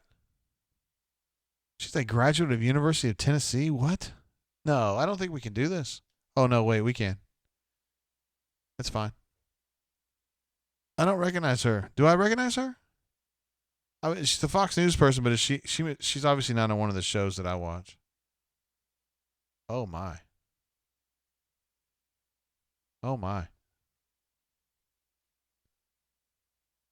Oh, my goodness. Hold on. I'm going to do something I have not done before, Alpha. I'm going to need your help on this, bro. So when I Googled her, hold on, I need to pull this one too. This, first of all, she's hot as hell. Dude, I don't recognize this girl. I watch some Fox News myself, but I don't recognize this girl at all. She must be on one of the shows that I don't watch or whatever. Okay, so this lineup right here, like, you need to tell me a little bit about these girls. Who am I looking at here? One of these girls is Lisa Booth, but I don't know which one. Because to me, like, you take the fourth hottest chick in that group, and you feel like you've done a hell of a job. Like, good golly, that's a good group there.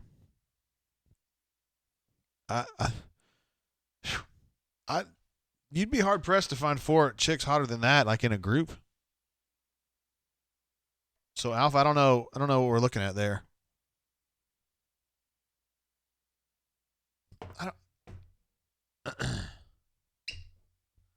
When it comes to Fox News, though, I mean, for me, I'm not saying that you guys feel this way, but Dagan McDowell, you just can't get better than that for me. I'm a big Dagan McDowell fan.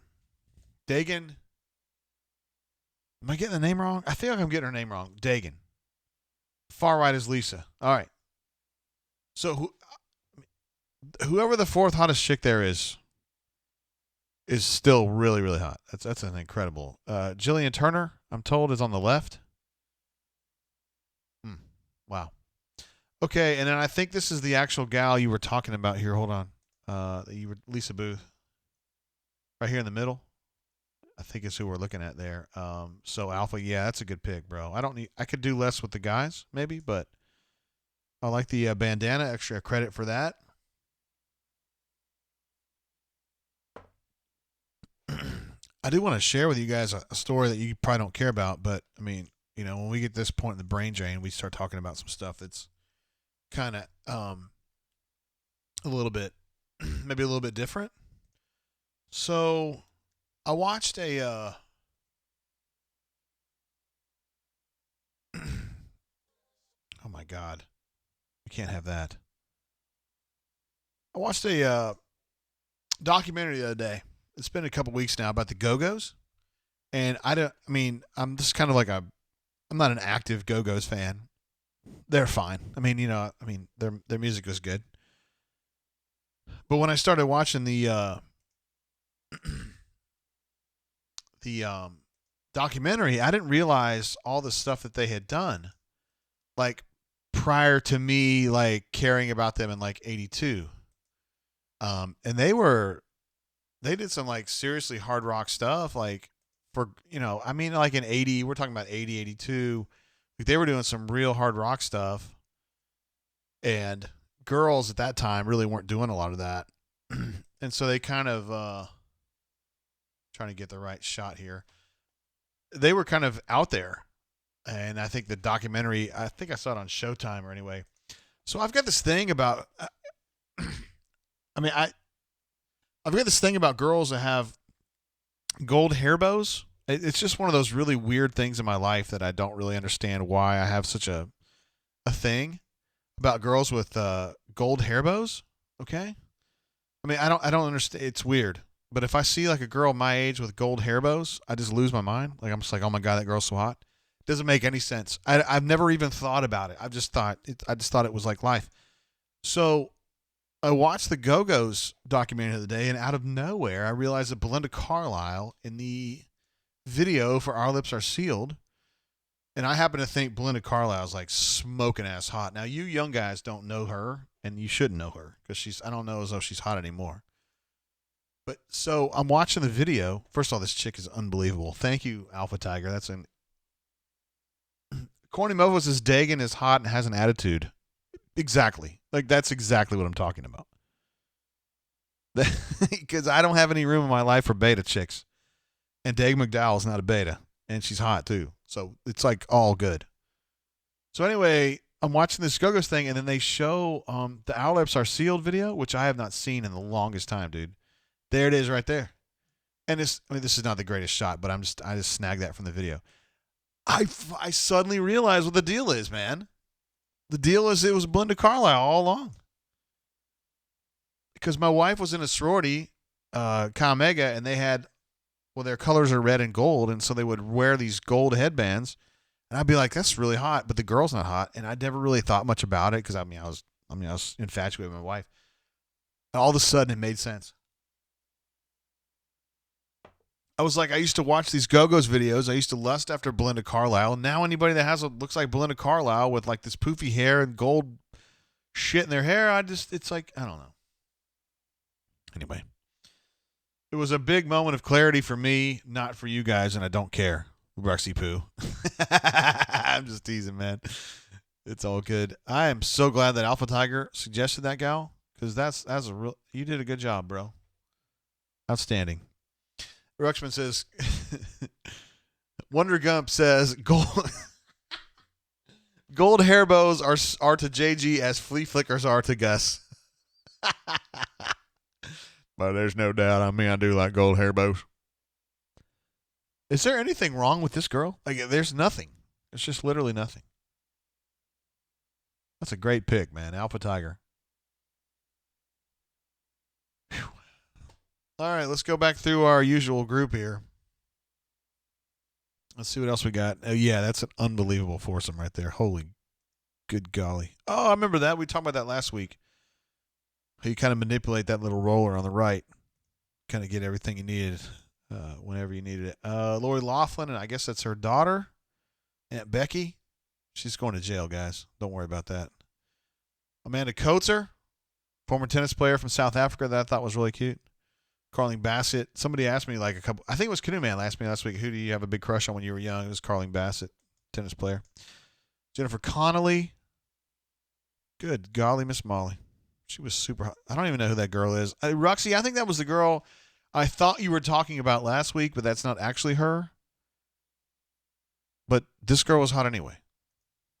Great job. Oh yeah, that's Margot Robbie, whatever. Hold on, this is the girl that he was actually talking about. That Ruxy Poo, that's the girl you were actually talking about last week. I know you want me to look up this chick named Emily. I'll do it right now. Hold on, I gotta look it up. Emily Capano?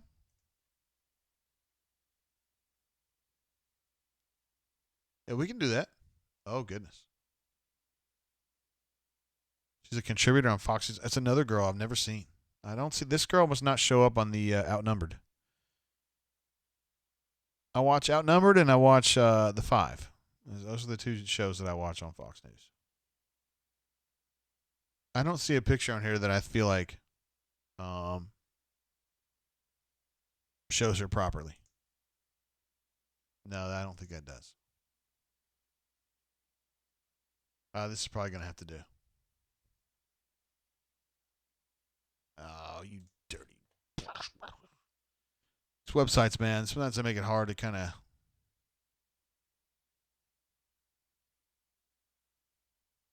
Wait, no, we're not worried about that.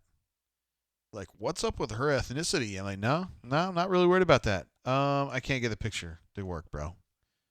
No, yeah, she's definitely hottie, and this girl is too. You did a good job on that. She's on the Five a good bit. Okay, cool. I guess I missed her. I don't get to watch the Five as much as I like. I usually watch Outnumbered. I love this part of the show. Talking about Margot Robbie. My man says, I would make a baby with her and pay child support for 18 years. It's going to take more than 18 years, bro. But I understand where you're coming from on that, and I don't think anyone disagrees. I'm not super familiar with her work. I know she's in Suicide Squad, and which is not a movie that I would be interested in. I saw her in Once Upon a Time in Hollywood, and she was super hot. So,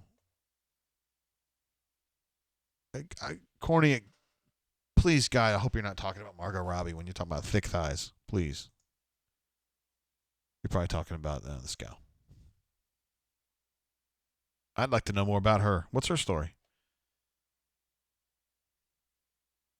Let's see. Alpha Tiger says we don't need to post Greg Gutfeld picks, but please, he's by far the best on the Five. I like Juan myself. He's pretty funny, and Dagan goes on the Five some too. I don't even really want to post the girls that I come up with, but well, I already did that, I guess.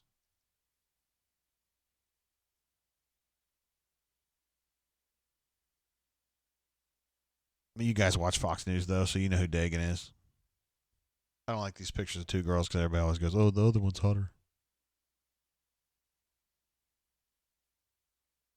She brings it, though, man. Dagan does. I mean, I know you guys watch Fox News, so you know, but she brings it. No. Hey, caller, welcome to the show. How you doing? Hello? Hey, what's going on, bro? Hey, what's up? Who we got on the horn? This is Corny Mofo. Hey, what up, bro? Not much. I was admiring all the pictures of the ladies. I thought I'd call in. It's a great time to call in, Lord. bro. No, it's the best time. I mean, it's the most interesting part of the show. Sorry. Is this your first time calling, or is this your second time calling? Second time. Second time, okay. It's great to have you on the horn, bro. Live from Nevada, is that correct? That is correct. Yes, sir. I'm sure it's interesting to me and nobody else, but my parents are actually here right now for a Hey. visit, but they're on the Strip. Oh. So I have a free night. Oh, snap. So are you just kicking it with your girlfriend, or what are you doing? No, she's, my parents are kind of traditional, so she's at her house, I'm at my house. Oh, and you're like perpetuating that stereotype that you're not. Yeah, okay, I got you. They're Southern Baptists, and yeah, I'm really not. So I'm whatever. I'm really glad to have you on the line, bro. This is awesome. No, it's great. And look, I'm telling you, Katie Pavlich is, Ruxy's all about Emily Campagno, and she's fantastic. But Katie Pavlich is, she's nothing to sneeze at. No, is she one of the ones in that picture that I had earlier? No. All the women in that picture are fantastic as well. But oh God, no, yes. Katie is she's a contributor. She's on. I don't really watch Fox News anymore, but she's on that morning show with all the girls.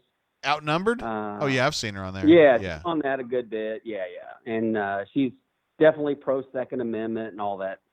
But no, she's really hot. Yeah, nothing wrong with that. I mean, come on.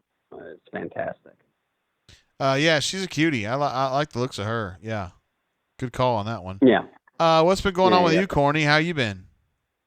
No, it's been fantastic, and I've actually been kind of away from the bunker for a few days. I got a little intense for a couple of days and decided to back away for a little while. Not too long, but I was taking it way too seriously and decided to treat it like it should be, more of entertainment. Yeah, I didn't notice that you were being too serious about it, though. Honestly, I don't recognize that. Yeah, it was with a couple of posters, and I tend to back away when I get too intense with some guys, and I think everybody on the bunker mostly are really great people, and sometimes I think I'm way too serious about it. So when I'm getting too serious, I need to back away. Well, that's good. That's what I'm going to do too. I'm going to take a few days and just kind of back away from the bunker, but it does get hectic. But you're a great guy, and you actually get what's going on. I do the best I can, but I don't think I do a great job necessarily because everybody gets not everybody. Too many people get mad at me. Look, I think if you looked at everybody's DMs and everybody's replies, I think that everybody, including great guys like Ruxy, and look, there are probably 100 great guys, and they catch crap, from time to time. And people like you that are at the center of the whirlwind, you're going to catch crap too. Yeah. And look, I've given you some crap, I don't think a lot, but some, and you don't really deserve it, but you're kind of the sounding board, I guess. Fair enough. Yeah. So, I get backing away, and I get, you have teammates that you get to, kind of disperse the uncomfortable times, and that's fine. But, I think most everybody on the bunker appreciates you and loves what you do. And you bring, I think, a humor and kind of an irreverence that is needed from mods. Well, I do the best I can. I really don't want to play favorites because, listen, man, like Stump Tiger and Ghost of Tallahassee Tiger and stuff, like politically, we're not on the same page, me and them. But I try to be fair. But the bottom line is they just cause a lot of problems through passive aggressive shit, and I gotta take action. You know what I mean? Yeah, no, I definitely agree. Look, I'm probably the quickest person on the bunker to use the ignore feature, but I've never used it on Stump or Ghost of Tennessee Tiger or any of these people I disagree with. I'm not sure why. I just want to hear their voice because I like knowing what the opposition thinks. And not really the opposition. I think they love Auburn. They love America. They love all the things I love. They just see it from a different viewpoint. They do. So I enjoy their voices. And for some reason, some people that I like, I really don't like their voices. So I'm not sure what's going on there, but that's my issue to deal with. Yeah, I get it. You've been drinking tonight? You sound sober, so I doubt you have been, but have you been drinking? A little bit, not much. Okay. A couple of glasses of wine with dinner, but not too much. All right, word. All right. Well, is there anything I can answer for you, or I can bounce off you? Any ideas you can bounce off me, or? Look, the most important thing to me, and I think you can tell from the way I post, I'm not really into the depth chart. I don't know the backup, tight end. I don't know any of that nonsense. What I know is I love the bunker. I love how fun it is. I love that we get into different topics. I don't necessarily love the political stuff, but I love when we get into TV shows, music, movies, all that kind of stuff. That's fun stuff to me. Word. Well, we do a lot of that too. In addition to fighting about politics and stuff. Yeah. Look, the politics stuff is fun as long as it doesn't get too serious. Too many people are like, it's life and death. I know. That's the problem. And maybe it is in the real world, but I kind of look at the bunker like, I just like getting together with people and talking about stuff. And it doesn't have to be life or death. Sometimes it's just, good to debate stuff. Yeah. But politics just always gets bad, That's the things. Yeah, no, it does. And look, it's probably the reason I got banned from the main board. It doesn't really matter that much. What did you do to get banned from the main board, Corny? Look, the reason I was told, I got banned many times, but my permanent ban was for shit talking.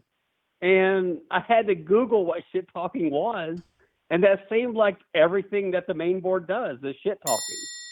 So, I don't really know what I did other than piss off some dude from the Oklahoma Sooners board that was a mod on the main board, I guess. That's the only thing I know I did. It is very strange to me. I have, that me and Jay Lee and Brian, we have no authority over there. Like those guys, because apparently the rumor is that, well, it's not rumor. The people on the main board have been extremely rough on the Georgia mods in the last couple weeks. Roddy, AD, Paul, those guys over there at Georgia. Like they've been trying to give out their address and their phone number and all that kind of crap. And it's amazing to me that the mods over there don't even protect us, like the publishers inside the Rivals Network. I don't understand what's going on with that. I really don't. Yeah, I don't get that. I really, and look, and I think maybe, probably not Jeffrey Lee, but for sure that I was bitching about getting banned there because I felt like that was part of my fee for, being a part of Rivals. And I didn't understand why I was banned. I was never given an actual reason why I was banned other than shit posting, but they never actually gave me an example of what a shit post was. So, I complained to you and you're like, well, I can't do anything about it. I'm not in control over there. Yeah. And, over time I got over it and I was like, all right, well, let's see how quickly I get banned in the bunker. And it didn't happen. So I didn't understand, if I'm, if supposedly the main board's the Wild West, then why wasn't I banned on the bunker so quickly? Yeah. Because I was doing the thing, polls and just asking questions. I like getting to know what people think. And, sometimes, and I do polls because I think some people don't want to attach their name to an opinion. And I think it's fun to give people a voice that maybe are too bashful or too shy to actually speak out. And, that was what I was doing on the main board. So it was surprising to me that I didn't get banned quickly from the bunker. So, I kind of folded into that, that kind of thought process. Okay. Well, I mean, I guess your chatting behavior works better over here than it does on the main board. May I leave it like that? Apparently. It's just interesting that, the Wild Wild West views me as incorrigible, yet the Southern Baptist board doesn't. So I find that interesting. Yeah, it is interesting. Well, Corny, anyway. you're a badass. We love having you here at auburnsports.com. And, of course, on the Brain Drain. I mean, we love having you call in. So please continue to do so. No. Yeah, no question. And love you guys. And I hope you start feeling better next week or two. Thank you. Appreciate you, Corny. Yep. Talk to you later. Bye. Bye. There he is. Corny 6. You may know him as Corn 6 from the bunker. Corny Mofo. Corny Poo. There's a lot of different names. Let's see. Kyle W says he hadn't been on the vent for over a week. What is the vent? I'm going to tell you guys a story. There was one dude years ago who talked a bunch of shit about me on the vent, and I had him banned at auburnsports.com because, man, I feel like it's the same. A lot of the vent people are friends of mine, so, like, don't talk shit about me over there, please. Not that you would, Crocodile, if you don't mind. I mean, I just feel like it's consistent. Like, if you're going to be a dick online, I mean, that's just, it's BS. Chip says, so I've been cleaning out the home office while listening and found my Bammer shakers I picked up after the kick 6 made their kids cry. I can still feel the power of their tears. Biscuit says he still has paper shakers from the 87 game. How about that? Ruxy Poo says, where Croc, Papa Bear, and Doc hang? Where, what? Dog vent?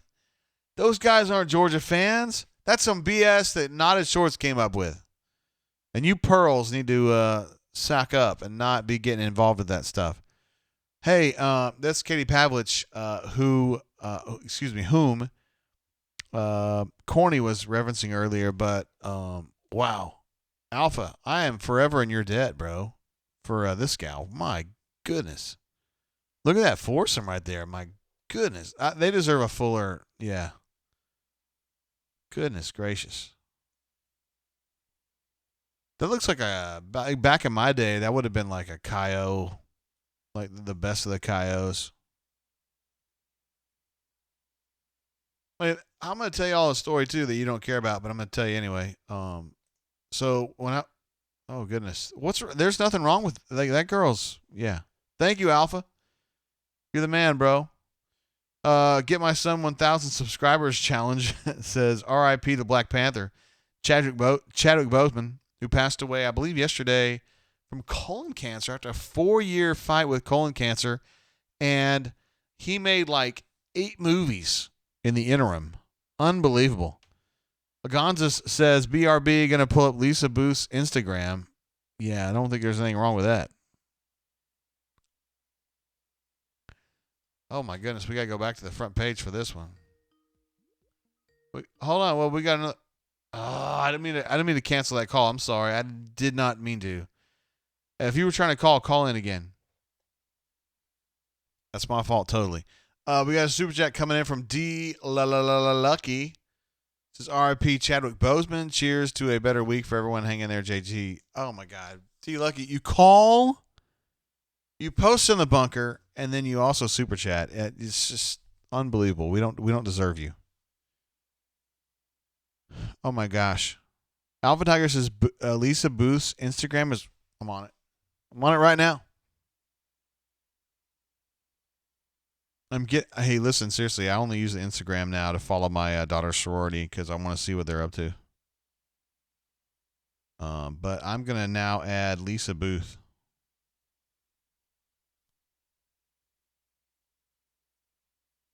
And following. Let's see what happens.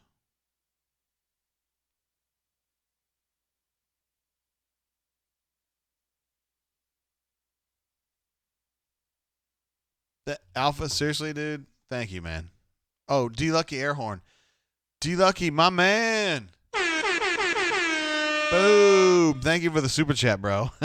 I mean, you do everything, including having a Trash Pandas logo there. It's incredible. Oh, my. A little piece of trivia. Did you guys know we were going 3 hours and 8 minutes now? Unbelievable. We still have people calling in, although I hung up on the last person. I'm sorry. I didn't mean to do that. I totally didn't mean to do that. I was trying to answer it, actually. Carrie J says, I'm excited about Chad Morris's offense. Do you think Auburn's linebackers, will be the strength of the D this season? Yes, I do. I do think the linebackers, although they usually play 5-3, 5-2, 4-2-5. Excuse me. So the linebackers are de-accentuated from a numbers perspective, but I think Owen Papo. We got another call coming in. Hey, caller, welcome to the show. How you doing? JG, what's up, brother? Word, who we got Long here? time no talk. Who this? That's your old buddy, Sloppy Mexican. Hey, what's up, man? Man, I'm sitting here watching this titillating tilt between the Austin Peas and the Central Arkies. Oh, live from Montgomery, Alabama. Yes, sir. Yeah, man, I can smell Monkey Town through my TV. What does that mean? It smells delicious, I'm sure. Smells like buttermilk biscuits. Hey, now. What you been up to, man? How's your summer? We were drinking and we were doing shows on Saturday night and just kind of doing that thing. Yeah, man. Sorry, I've been MIA. It's been a weird last 6 months or so, I guess. I got my pug up here on the mic right now. He would like to say, "What's up, Sloppy Mexican?" Can you say hello? Yo, what's up, little fella? His name is Maverick. I don't know your dog's name. His name is Maverick. Okay. And he thinks you're a badass, Sloppy Mexican. Well, that's mighty kind of you, Maverick. Yeah, he actually told me. My wife just walked in and looked at me and said, "Who the hell are you talking to?" He told me yesterday that he thought that you, he admired you. I'll just put it that way. Oh, yeah. Well, I don't know why he admires me. I've been very slack on the bunker lately. What's been going on, bro? Well, man, I moved and I bought a boat, so I've been doing a lot of fishing, and I've been trying to start my new job on the right foot, and man, I'm just trying to live my best Corona life. It sounds like you're living your best life in general. You have a boat now? Yeah, man. I bought myself a boat. Very excited about that. Damn. You need to come down to do a little fishing with me sometime. Where are you located in a general sense? I'm in LA, man. Like Lower Alabama or Los Angeles? Hey, come on now. You think I'd actually live in that hellhole, Los Angeles, California? Yes, I'm in LA, the real LA, baby. Like Mobile or like Andalusia? Yeah, I live not far from the new Voodoo Wing Company location. Voodoo Wing Company, located on Old Shell Road in Mobile, Alabama. Yeah, you can kick me my free Voodoo pass or my free voucher later for that little plug. Word, you did a hell of a job, man. It was so smooth too, bro. It was subtle as hell. All right, man. So let's talk. I know I'm getting on the call a little late, but man, I'm really getting excited about football. I can't even believe we're being allowed to have football with all this insanity. And don't get me started on the insanity because you'll probably ban me for getting political. But please don't. Anyway, I won't. So 10-game season. Have you made a prediction on the season yet? Or are you even willing to talk about that? Yeah, I think they're going to go 7-3. 7-3 with losses to whom? Georgia, Alabama. Wait, my dog's running around. And some other team where they're missing some players and they just don't fire right. So, I don't know which team that is. It just depends. maybe a long trip to Columbia will trip them up. I mean, I don't know about that. They get but... much-chumped. Much-chumped, yeah. I'm kidding. I mean, no, it I'm could kidding. be. I mean, it could happen, though. That's the kind of game where I think they just, like, some team they're better than, they just don't fire, and that happens. Well, it's not going to be South Carolina. I was completely joking, by the way. But I mean, it could be like Kentucky. It could be LSU. It could be, God forbid, Tennessee, Texas A&M after you win the Iron Bowl or something like that. I don't know. There's a few options. Well, I mean, LSU on Halloween is scary enough as it is. Hell, we might end up burning one of our own buildings down again. Who knows? I've seen it happen before. Yes, sir. I was at that one. I was a lowly freshman on the Plains when that happened. What year is that? 96? 95? Yeah, that was 96. Oh, all damn, in 96. Okay. What was that? The last or second to last year of the Tots tenure. Damn.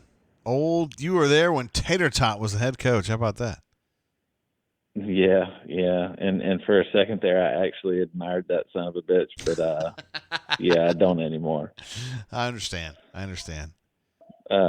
Anywho, so man, I got to tell you, I'm pretty excited about seeing the new, fatter, stronger Bo Nix. Yeah, man. He was pretty good last year, but he looks even bigger now. He might be better now. Yeah, he does. He's got some targets. Oh yeah. I think the question is, does he have an offensive line? SEC average at best, probably, but that might be enough. I mean, it might be just enough. Yeah. But didn't somebody say that the offensive line was looking really good? Or do we hear that every year? Who said that? B-Matt, did he say that? I don't know. I heard, I don't know. I can't remember where I saw that. It might have been in the Twitter sphere or somewhere like that. But somebody was saying that the offensive line was going to surprise some people. So, ooh, interesting. I will certainly wait and see on that one. Yeah, me too. But I'm excited about the wideouts. I'm excited about the running backs. Let's talk defense. Okay. What are your thoughts on the D line? I mean, that's obviously where we're replacing all of our talent. Well, I mean, of course, the DBs, we're losing a lot of key guys too. But are these D linemen going to be able to protect our wonderful linebacking core and help them do their job?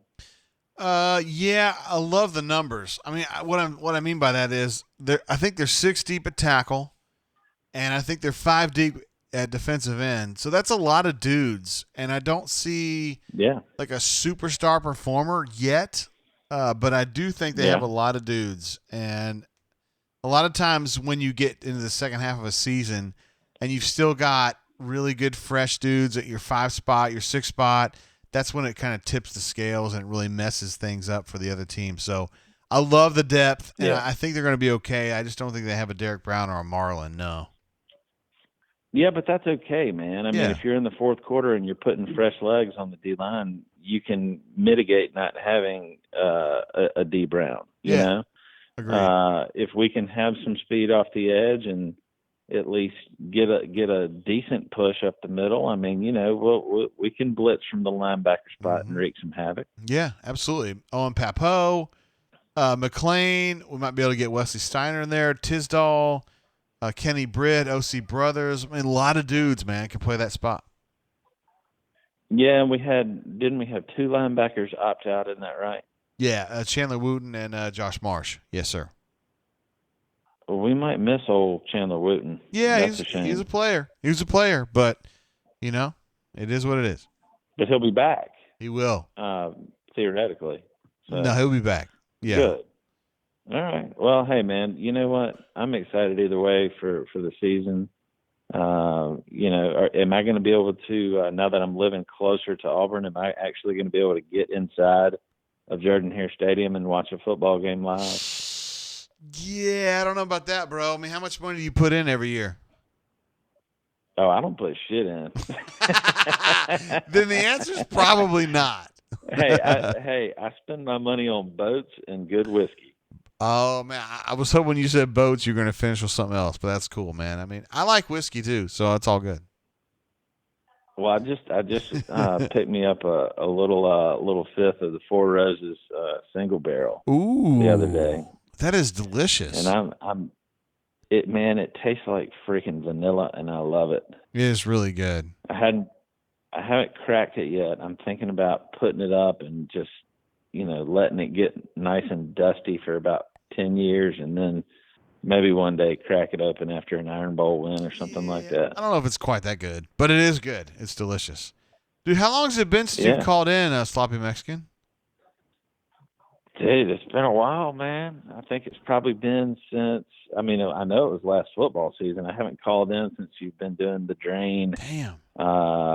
In 2020. I might have called in after that debacle of a bowl game, but I don't no know basketball? if I remember or not. I think I was too pissed off, and I just wanted to go shoot ducks or something at that point. Was there any basketball? Would you have called in for basketball season? Yeah, I may have called in for basketball. I was just so bummed out that we didn't get to see the tournament, man. That was a heartbreaker for me because I just had really high hopes that team could make a little run.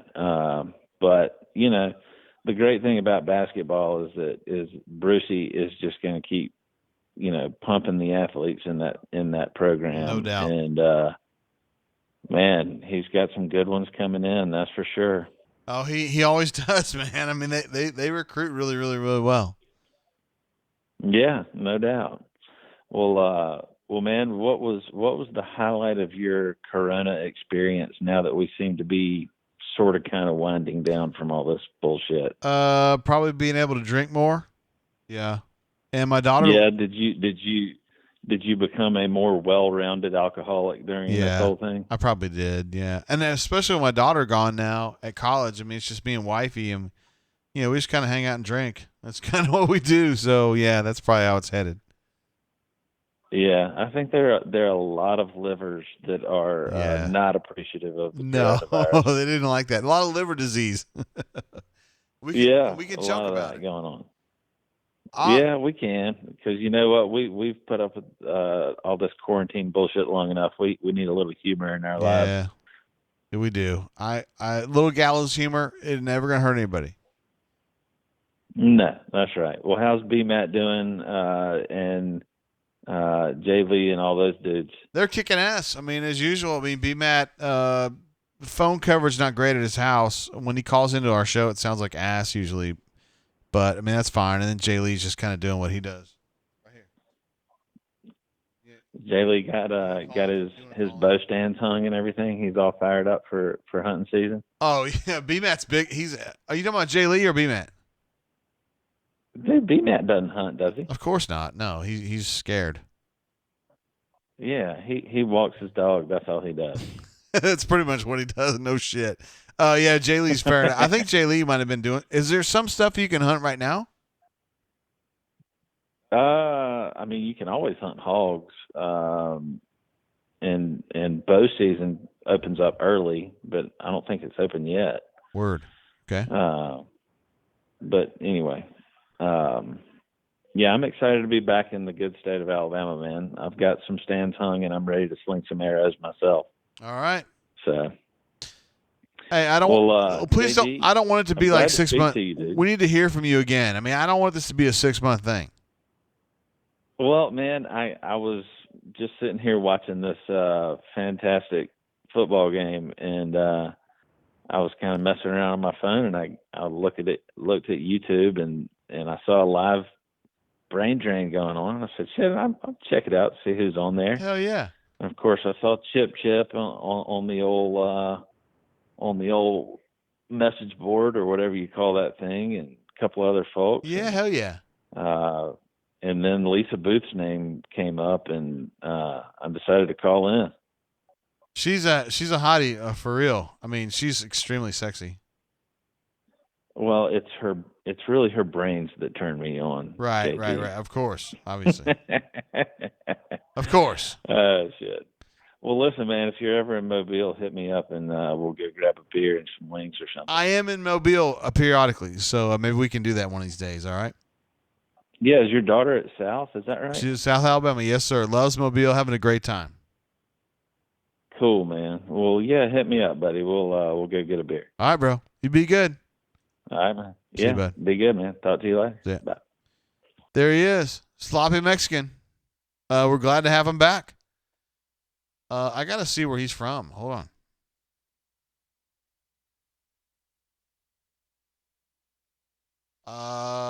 I don't know. I mean, he's near here now, but he had a South Carolina number. Interesting.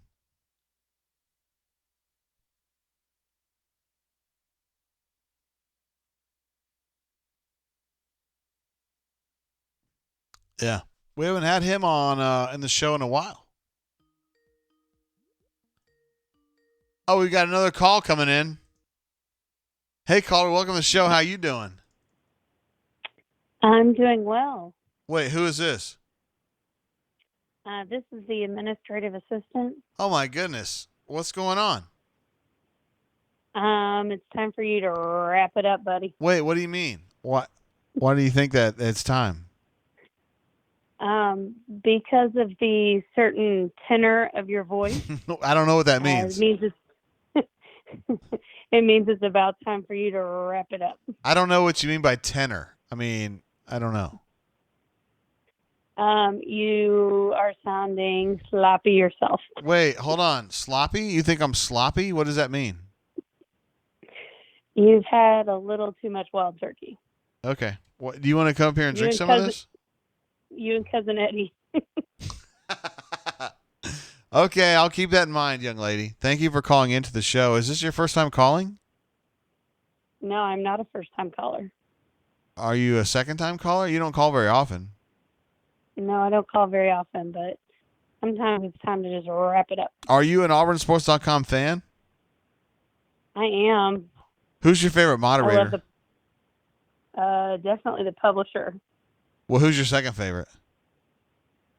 I can't give that away. Who's your favorite recently married AuburnSports.com member? Recently married. Well, I haven't ever met Nate, so I guess I can't really actually. He can't be my favorite. What's your favorite bourbon? My favorite bourbon. Well, it depends on the day, but I will drink some Eagle Rare. Eagle Rare is delicious. You like Magnus, don't you? Well, yeah, but that's not an everyday thing. Oh, okay. And who's your favorite basketball team? Kentucky Wildcats. No, that's not true. I know that's not true. You're just saying that to mess with me. No, it's the Kentucky Wildcats. You love the Louisville Cardinals. We paid tuition for you to go to the University of Kentucky. Therefore, we are Wildcat fans. But you love some Never Nervous Purvis Ellison, don't you? You love Purvis Ellison. Come on. I'm also a South Alabama Jaguars fan now, too. Yes, a big game next weekend against the hated Golden Eagles of Southern Mississippi. Of course. I knew that all along. Of course. Okay, administrative assistant, I'll be getting off the phone here shortly. Okay. You please behave yourself wherever you may be, okay? I'm sure you'll be able to find me later. Goodbye. Bye-bye. There she is, administrative assistant. Let's see. The last time she called in. Oh wait, no, that was a test. And that was a test. I don't think she's actually called in the show before. Now that I think about it, according to her call log here. Little chance to have administrative assistant on the phone. That was unusual. Oh, no. There was a rumor that Biscuit was trying to call in. Is that true? Biscuit, I don't want to miss you, bro. Did he send me I think he sent me a message, maybe. Let me see. I'd love to have Biscuit on. I mean, I was thinking about wrapping it up. I mean, since administrative assistant had asked me to, but I mean, let's see. Crocodile says that was a first-time call for administrative assistant.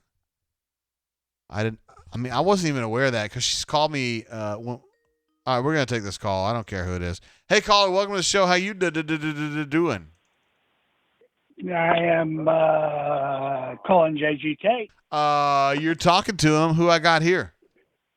This is Call Me Biscuit. How you doing, brother? Biscuit, what up, bro?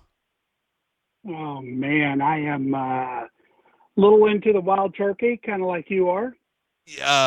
I'm drinking like a 21-year-old, I promise you. Right. And so how's your week been? Shitty. I'm going to be honest with you. I mean, on the board, professionally, it's been shitty. That's what's right. All right. So am I supposed to ask a sports question right now, or just tell you how much our lives are so similar? Have you been drinking? You're damn right I have. And is this your first call?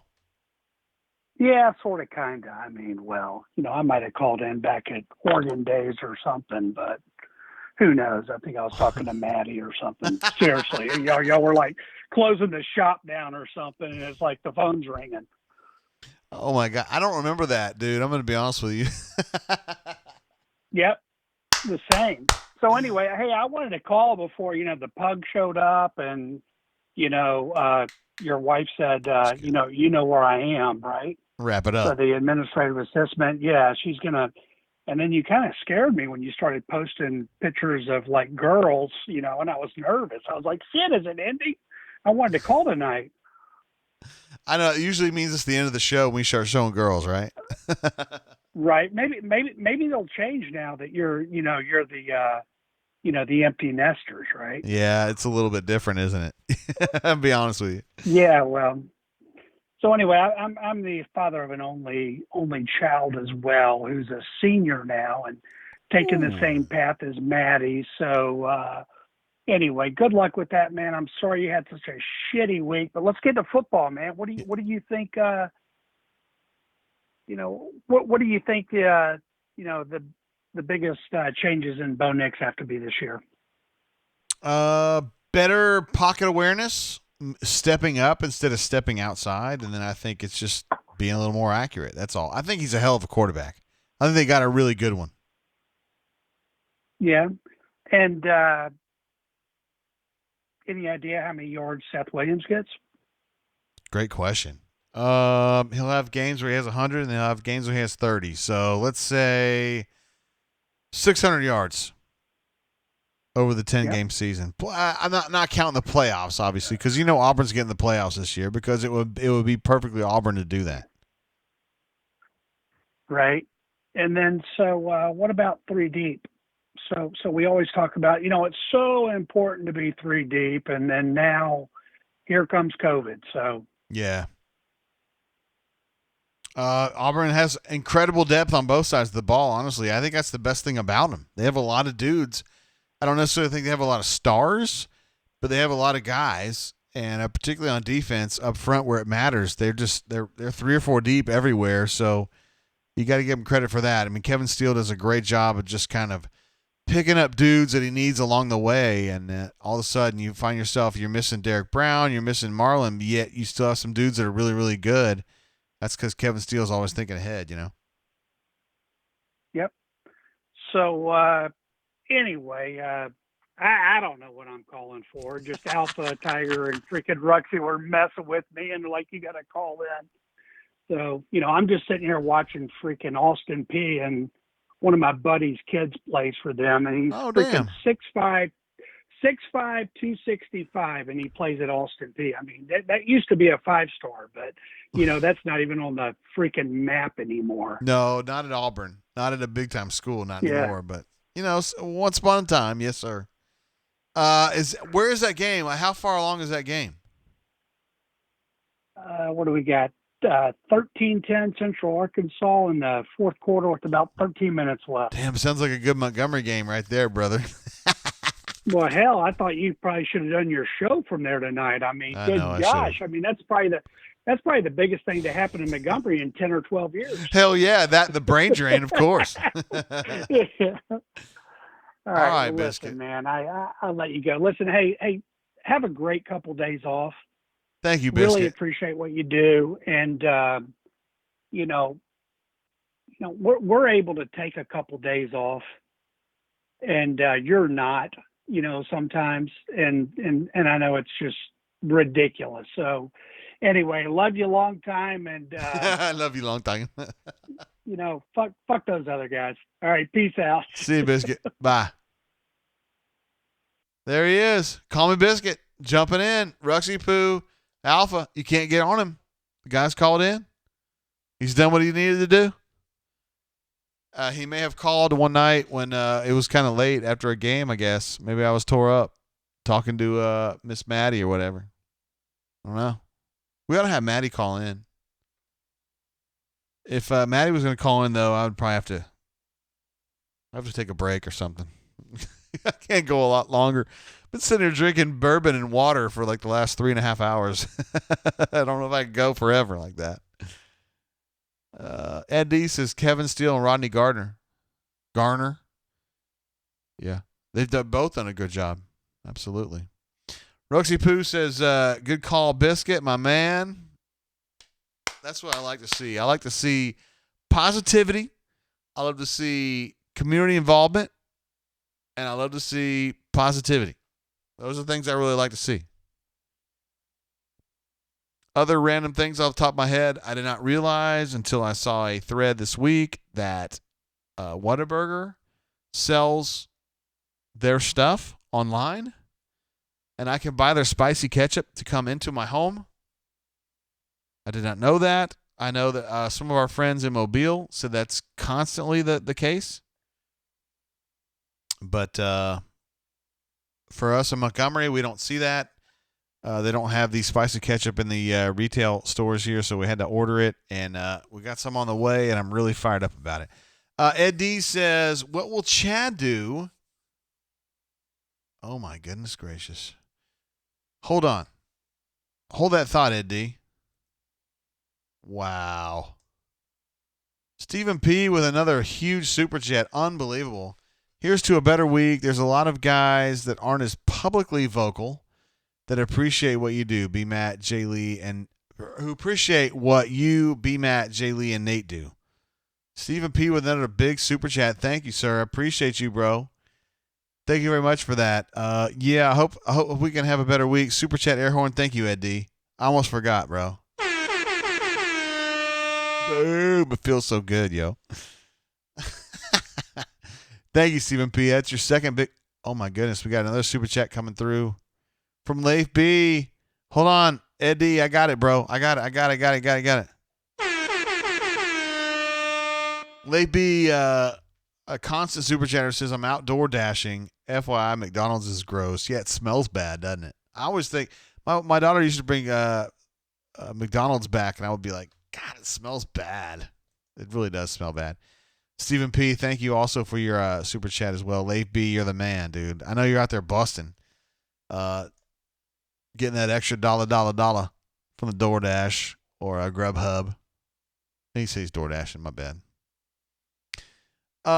Ed D was asking earlier about what Chad is going to specifically do in the red zone. I think there'll be more throws, back shoulder throws into the corners, because he can trust Bo Nix to do that, and also Seth Williams and others to catch that ball.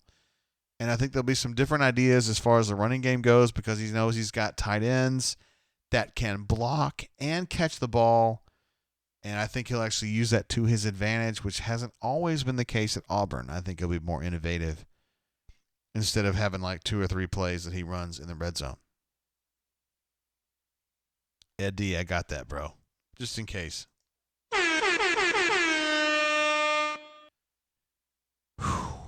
Man, unbelievable. So I hope I got your answer there, Ed D. Thank you for your questions, bro. Okay, so as administrative assistant mentioned earlier, it's probably time for me to wrap it up. We've been 3 hours plus. Well, hell, we're getting closer to 4 hours now. And let's see. Canoe Man says we made it to 40 likes. I'm only showing 39, but that's fine. Who's going to be 41? Thank you very much for the likes.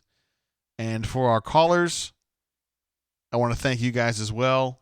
Most recently, Biscuit.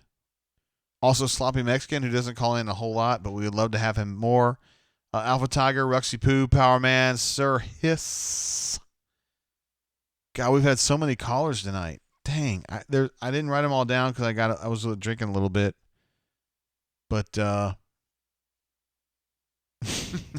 Ed D says, "Oops, pal, surprise! Oh, wrap it up box. Oh my goodness, we've jumped up to 43 likes now. Unbelievable! Thank you guys for that, very very much. Oh, I know D Lucky called in. That was a great call because my man JB was like, I think I would be friends with D Lucky. I was like, yeah, you probably would.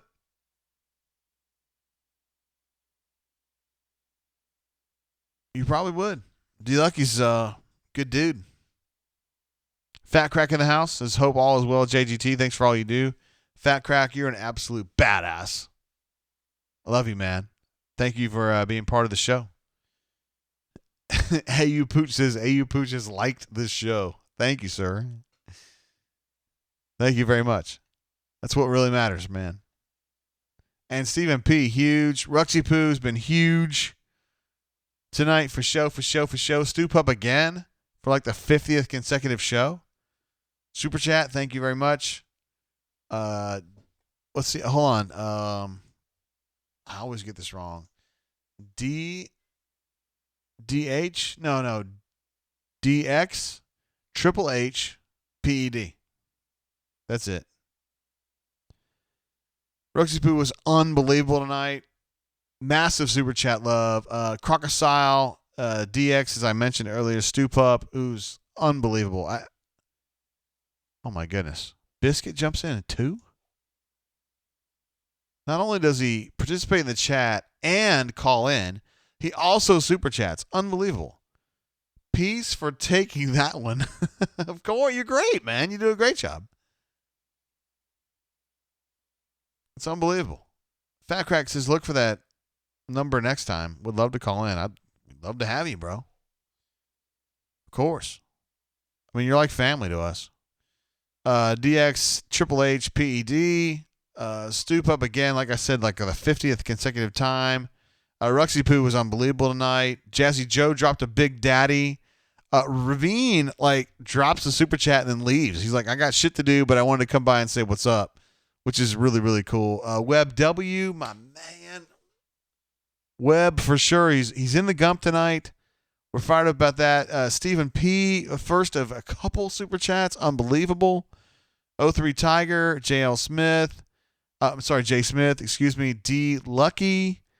Leif B. And Call Me Biscuit. Man, unbelievable. Support tonight. You guys are the best. And, of course, all of our callers, including Sir Hiss, Powerman, Ruxy Poo, D. Lucky, who all were just unbelievable tonight. And then Biscuit, of course, late. Alpha Tiger called in as well. We had so many great callers tonight. And we don't have a show if it's not with you guys. Biscuit Airhorn. Oh, my gosh. Thank you, Ed D. That's for you, Biscuit. Thank you, bro. Thank you so much. Kaduma says Jazzy Joe also dropped a big super chat. He sure did. It was unbelievable. AU Pooch said we should all drop a $100 super chat a piece for the banning of Tallahassee. No. I imagine that ban's going to probably stick because he's just tough to deal with and he's a problem. But I don't know about Stump Fan, man. I'm going to have a talk with Stump Fan just kind of about, I love Stump. And the thing is, I mean, seriously, to email him or message him, he's cool.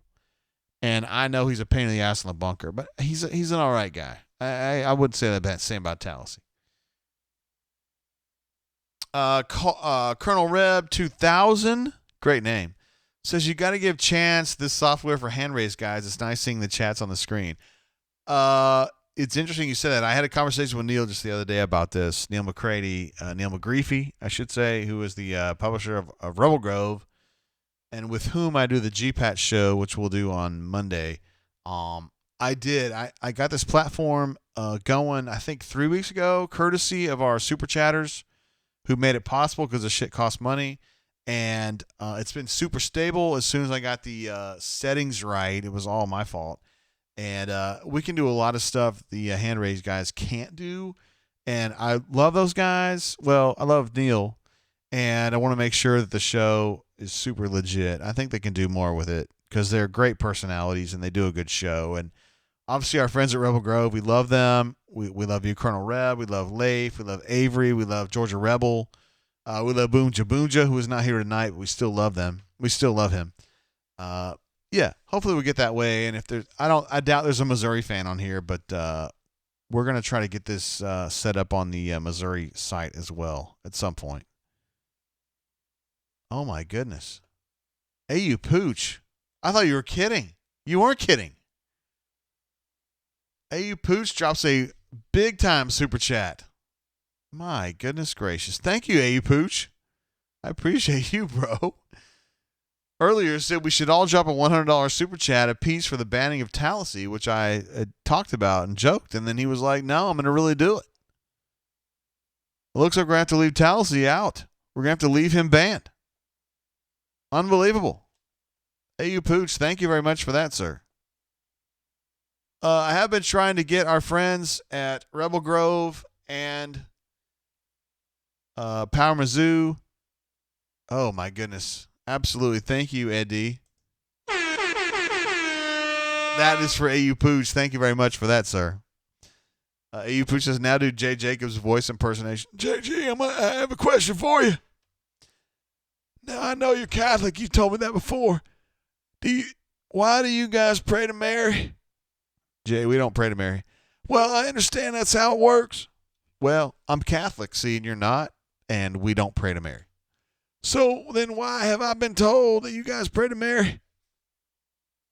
I don't have an answer to that, but I'm here to tell you that we don't pray to Mary, but I spend time after Mass going to Mary, and I pray for her intercession because we feel like the mother of Jesus, the mother of the risen Christ, is a very important person. She is someone that we should be adoring. And I ask for her intercession. I ask for her to say and do nice things for me on my behalf to God. But Mary is a mortal woman like myself. So we don't pray to her. We just pray for her intercession. I hope that clears it up for you. Not really. Well, I'll just have to say it's a Catholic thing, bro. I don't know what else to tell you. Hey, brother. I know you're not good, but I know you're not satisfied, but are you good? Not really. But that's okay. Because he's at Florida now. Hey, you Pooch, thank you, sir. That is funny. That's really funny. I feel like you and I are the only ones that get the joke, but it's appreciated, bro. It puts the lotion on its back. I feel like that's Gavin. Says they both should stay in Chile until after the election. Talking about Tallahassee Tiger and Stunt Fan. Maybe they can behave once the politics is back in a dormant state.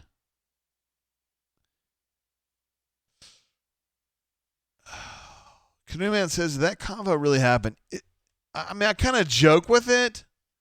But yeah, that conversation happened. And it happened in front of people. So it wasn't just me and Jay. Like if you could say, you made that up, Jay, I'd be like, no, I didn't. There were people there that heard it. I just don't know. Because I'm the only Catholic in the group. So I don't know if they were like, you know what I mean? I don't know if they were listening. Because maybe if they're Baptist or Methodist or whatever, like Mary. I mean, obviously they think a lot of Mary. I mean, I think everybody likes Mary. Mary's pretty badass chick, right? Like she's the mother of Jesus. I mean, obviously, but maybe some religions just simply think she's awesome rather than thinking that she's super awesome. I don't know. I'm not trying to get religious on you guys. I'm just saying, like in my religion, Holy Mary, Mother of God, is a very important person. Yes. I'll leave it at that. And I do pray for her intercession every single time I'm in church. Every single time. Like 100% of the time. Because I can use all the help I can get. Just saying that. I tell Mary that too. It's not like I'm hiding anything from her. I tell her the same thing. Hey, you Pooch, please don't feel like you have to pressure people into super chatting. Biscuit is super chatted. and he has done an incredible job. He called in, he chatted, he super chatted, he's done everything. He's been an absolute badass. Let's go to Gals We Adore. I do want to, again, I don't know if Alpha's still here. I haven't seen him post lately, which does not necessarily mean he's not here, but thank you very much for Lisa Booth. An incredible choice on your part. That's yeah, I'm really happy with that. And then this group of 4 right here. I mean, I mean, I think every guy watching would be like, I'll take the ugliest of those 4, whoever you judge that to be. I'll take that and I'll be fine. Because there's no losers there. I'm going to be honest with you guys. All right, guys. It's probably time for me to wrap it up. I'm just being real about it. We've had some incredible calls, incredible super chats, incredible chatting, incredible support. And that's really all we ask for, right? I'm going to probably take a few days off from the bunker, as I mentioned. Brian, Jeffrey going to handle the moderation for a few days. I've had enough. And I need a few days off from the bunker. So I'm just not going to post or anything, and I'm just going to kind of do some other shit. Hope you guys don't mind. I know you guys don't. So we'll just kind of go on from there. I want to thank you guys for being part of the show, for chatting, for super chatting, for calling. Some of you guys did all 3. Ruxy Poo did all 3. Ruxy Poo did all 3. Biscuit did all 3. Unfortunately, Stup doesn't call in, does he? He doesn't. We would love to have Stup call in, of course. Late B has called in a bunch of times, though. I mean, we can't hardly hate on him. He's out working. Ravine has not personally called in, but he has had a proxy call in. DX Triple H PED. Chatted, super chatted, called in. Triple threat. Absolute badass. So glad to have him calling in. Sausage Broker, a.k.a. Gavin. Dude, I was right about that. What now? You changed your name. It's not really a hiatus. I'm still going to be like doing my thing, but at the end, seriously though, I need some time off from the bunker. I'm just tired of the toxicity, and it weighs on my spirit. And I feel like I take it out on my wife or my daughter or my friends or whatever because I just get in a bad mood because people say shitty stuff to me, and I'm tired of it. So I need a few days off. All right, guys. I'm going to bounce. Appreciate you guys. Hey, you Pooch. Appreciate that late super chat. Ruxy. Love you, man. Also, Stephen P. Love you, man. All of you guys. Stoop up. Triple H, PED. Appreciate you guys. Ravine. You probably watch this on the replay and you're like, what? We love you, bro. All right, guys. I'm going to wrap it up there. Till I see you guys again. We need to get 50 likes. We're at 48. Until I see you guys again, keep your feet on the ground. Keep reaching for the stars. See ya.